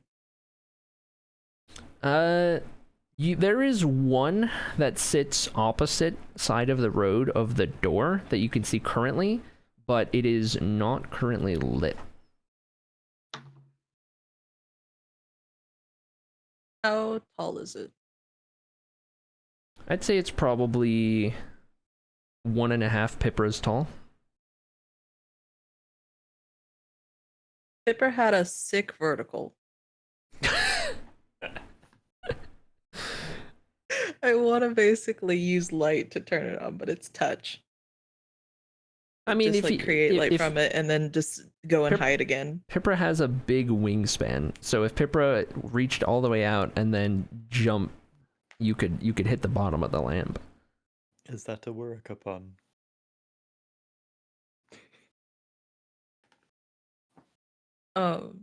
Then That's what I'll do. I'll kind of just So you're gonna head be towards the lamp. walking past. Yeah. Mhm. And it would jump, tap it, have light emanate from it, and then duck into a shadowy spot. Okay. As you I'm gonna watch approach, the house. as you get closer to the building, you sense through your sixth sense, you sense the presence of somebody who seems to be a little nervous, a little anxious, right on the other side of the door. They're kind of trying to stay still, but they're almost shaking a little bit. They're kind of maybe pacing ever so slightly, and they're just kind of lingering right by the door. Beyond them, there are a number of individuals who are kind of pacing. Some are just kind of, they come to a stop. Some begin walking, and you hadn't sensed them before they did. There appears to be a number of individuals behind the door. Not directly. There only appears to be one that's like at the door, and the others seem to be kind of further into whatever the building is. You notice that there are no presences that you can kind of feel on the side of the street that the lamppost is on in all of these buildings. You don't really pick up anything at all. It's all just coming from that building. As you walk by, you illuminate the lamp and then duck into a dark corner, kind of turn around and take a look, but it's as you remember it, just a little bit brighter from the light. With the light cast on the area, you can see that the windows are definitely boarded over from the inside. There are still no signs on the building to indicate any kind of shop or anything like that. There's no like family names on them to indicate like a house of any kind. It's just the one lamppost that can currently be seen, and there are no other figures on the road at the moment. Do I see a way to climb said building? Like, there's no ladders or good ledges to grab onto, so if you were to attempt it, it would be in a pretty difficult manner. how tall is the building? The building Is is it one story or multiple stories? The building is multiple stories. Okay. There's no like balconies or anything? Not from what you can see. Okay.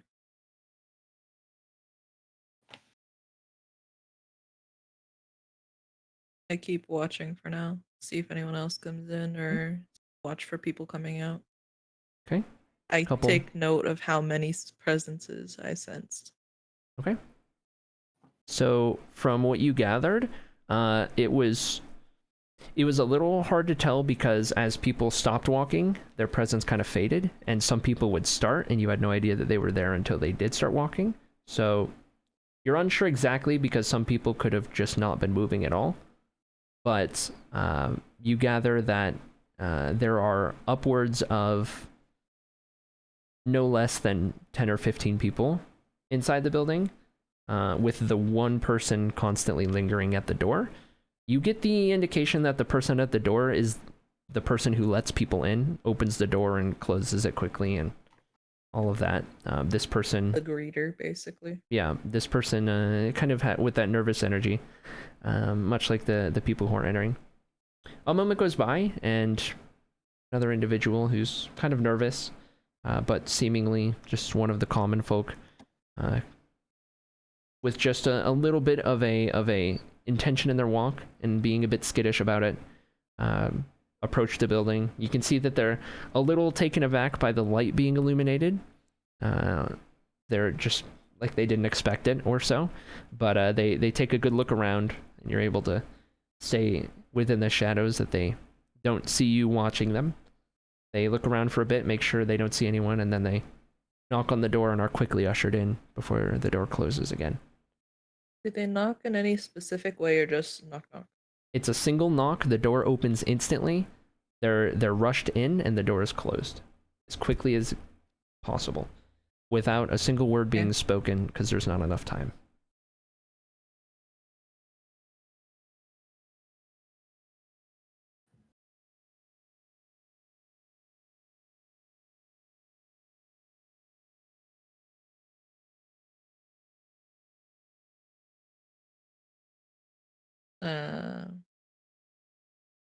I report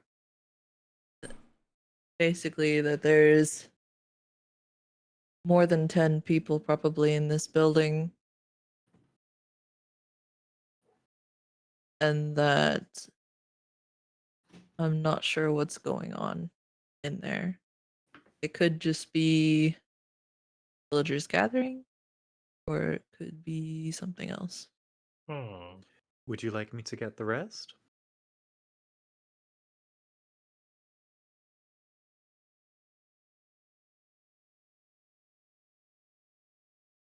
I'll wait a couple rounds of see if anyone else spots anything, and then summon people in if they come across nothing.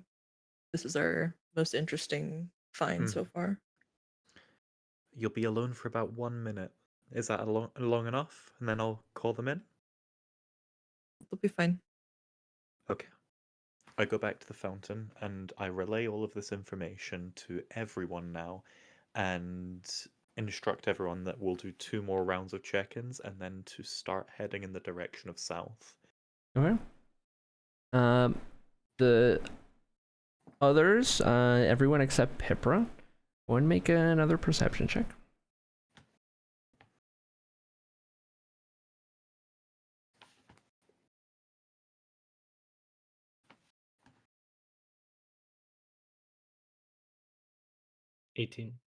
That's Okay. 1. Unnatural 20. Okay. And Hera? Hera coming?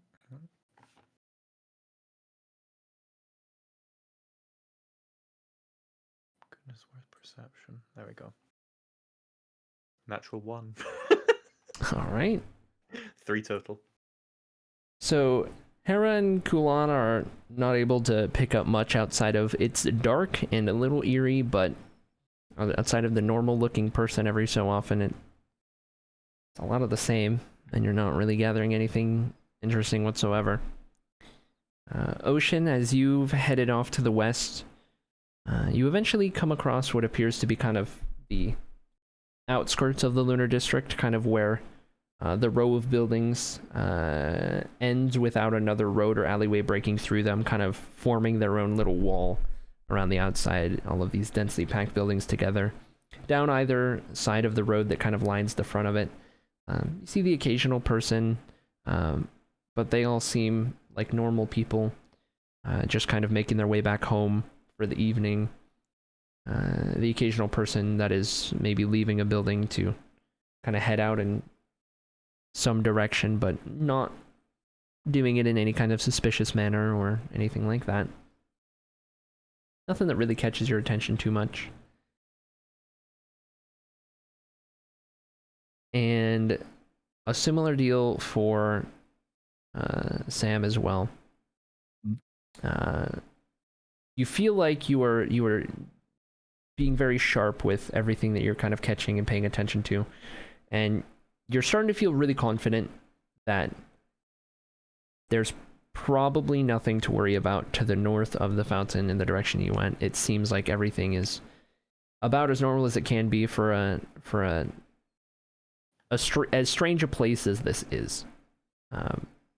Outside of the usual eeriness to it, it's pretty normal and pretty calm at the moment. And you're feeling pretty confident that you are not missing anything. During this time, Pipra, you see an individual, you see the door open, and an individual exits the building. This person appears to be what you would gather is probably the first person that you followed. This cloaked individual, as they exit, kind of pulling the cloak a little closer, noticing the light is there. And this person is skittishly looking in either direction, making sure no one's there, and then they quickly kind of start to walk off in a direction, trying to kind of hide their identity, and they disappear off into the darkness as another individual approaches the door, much like the previous ones. This person also cloaked and just kind of looking around and making sure no one's around before they approach the door. They knock, they enter, the door closes.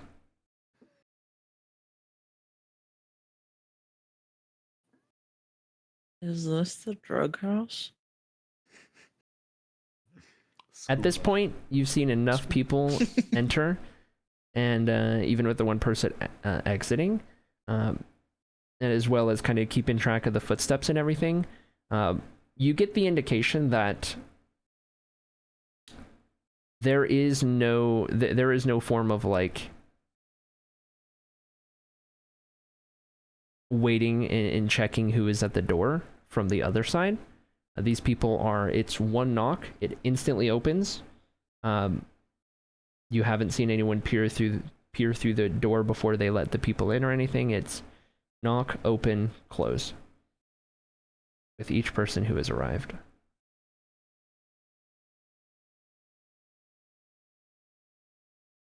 You've also sensed that as these people enter the building, they are seemingly allowed to just enter further in. The person that's standing at the door kind of anxiously doesn't like stop them for anything, from what you can tell. They just continue in, with the person at the door not paying them any mind, really.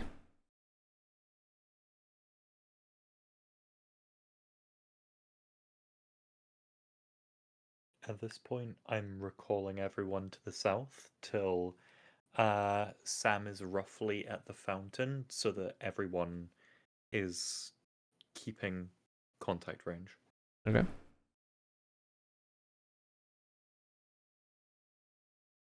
I'm back with you, Pipra.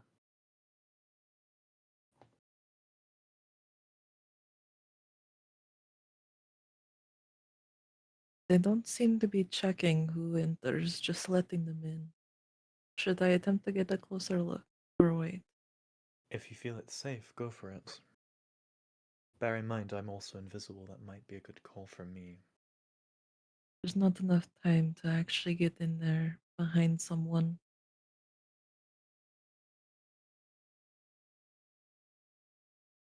They are too quick with closing the door. I don't think we can sneak in. But if I have my hood up and keep it down, I can at least peer inside for a little bit and see what's going on.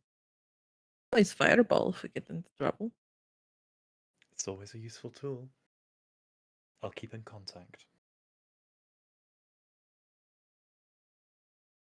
I'm relaying this to everyone else. Okay. You approach the door, Pipra?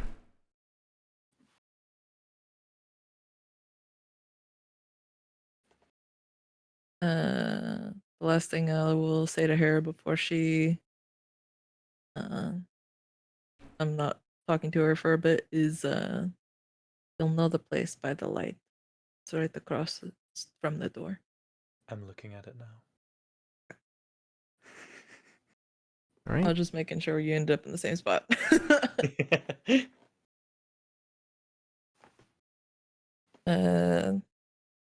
Oh, this is either going to be a good idea or a really, really bad idea. Only one way to tell.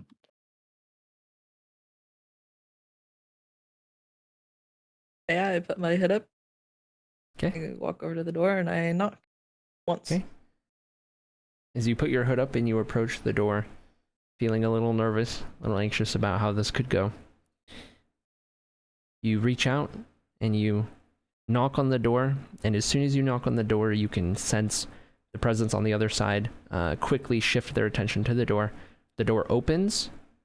What do you do as it opens? I go in, like I saw the others. You take a step into the darkness, and you hear the door close behind you. You can see just to your left this individual themselves are cloaked. They close the door, and then they latch it behind you, and they go back to just kind of pacing in this small spot, just kind of looking down at the ground, not paying you any mind. Make a perception check. I'm so scared to make this roll. I'm not using that dice. That dice likes to roll. So.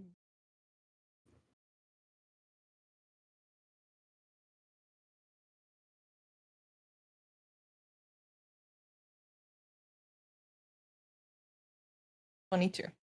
Okay.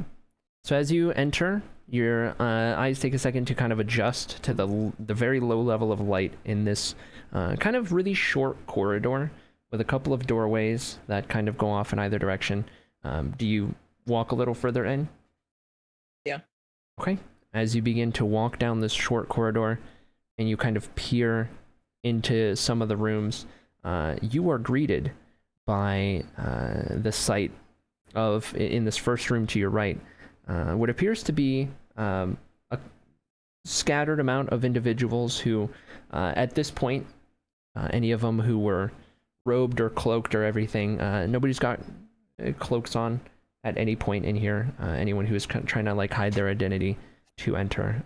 It's a bit of a different scene. The light level is kind of increased in some of the rooms off to the side, and you see what appears to be some sort of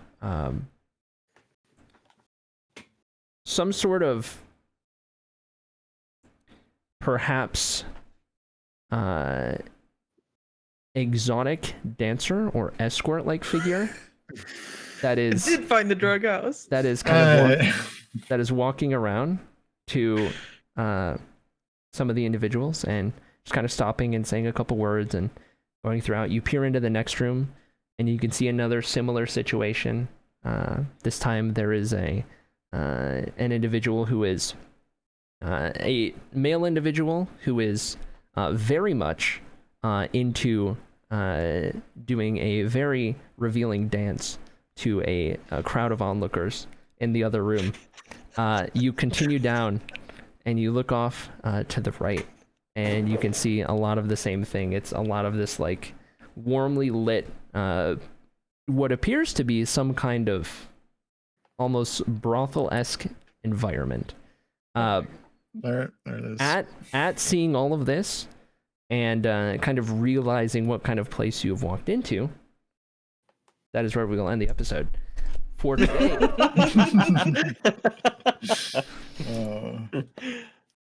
What do I do? I relay to the others. Pipra's taking some time off. No, don't do that. All right. I might need some coins. Why? 1 platinum piece to keep this quiet. All right. Well, there we have it. For session 19. Questions, comments, concerns, anything of the like? Concerns. I'm in a brothel. Mm-hmm. Here in a brothel, and what are you gonna do now? That is the question. I'm gonna attempt to gain some information, but Wonka. I was wondering how that would go because I could tell that the vibe that you were getting was that this is going to be some kind of like death trap that you're about to walk into. You're going to walk in and then die. But nope. I think we solved the case, right?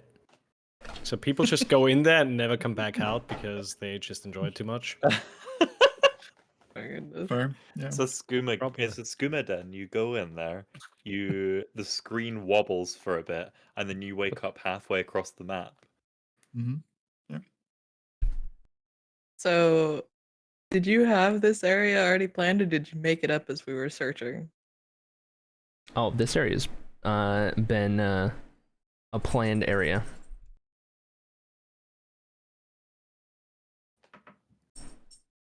You remember when I said? You remember when I said the thing you mentioned earlier? If you on the make it stream. far enough, it's going to be really awkward for me to have to act some of it I out. imagine that is later interactions inside this place, perhaps. it was assuming you guys end up in this place. There was gonna be some awkward descriptions and potential acting.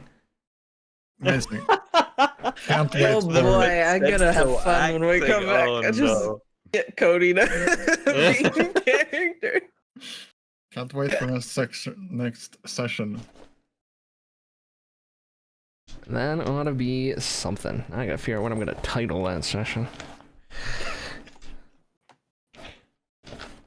Moonlight Wonka District. Giga. Oopa. Not Red Light District, Moonlight District.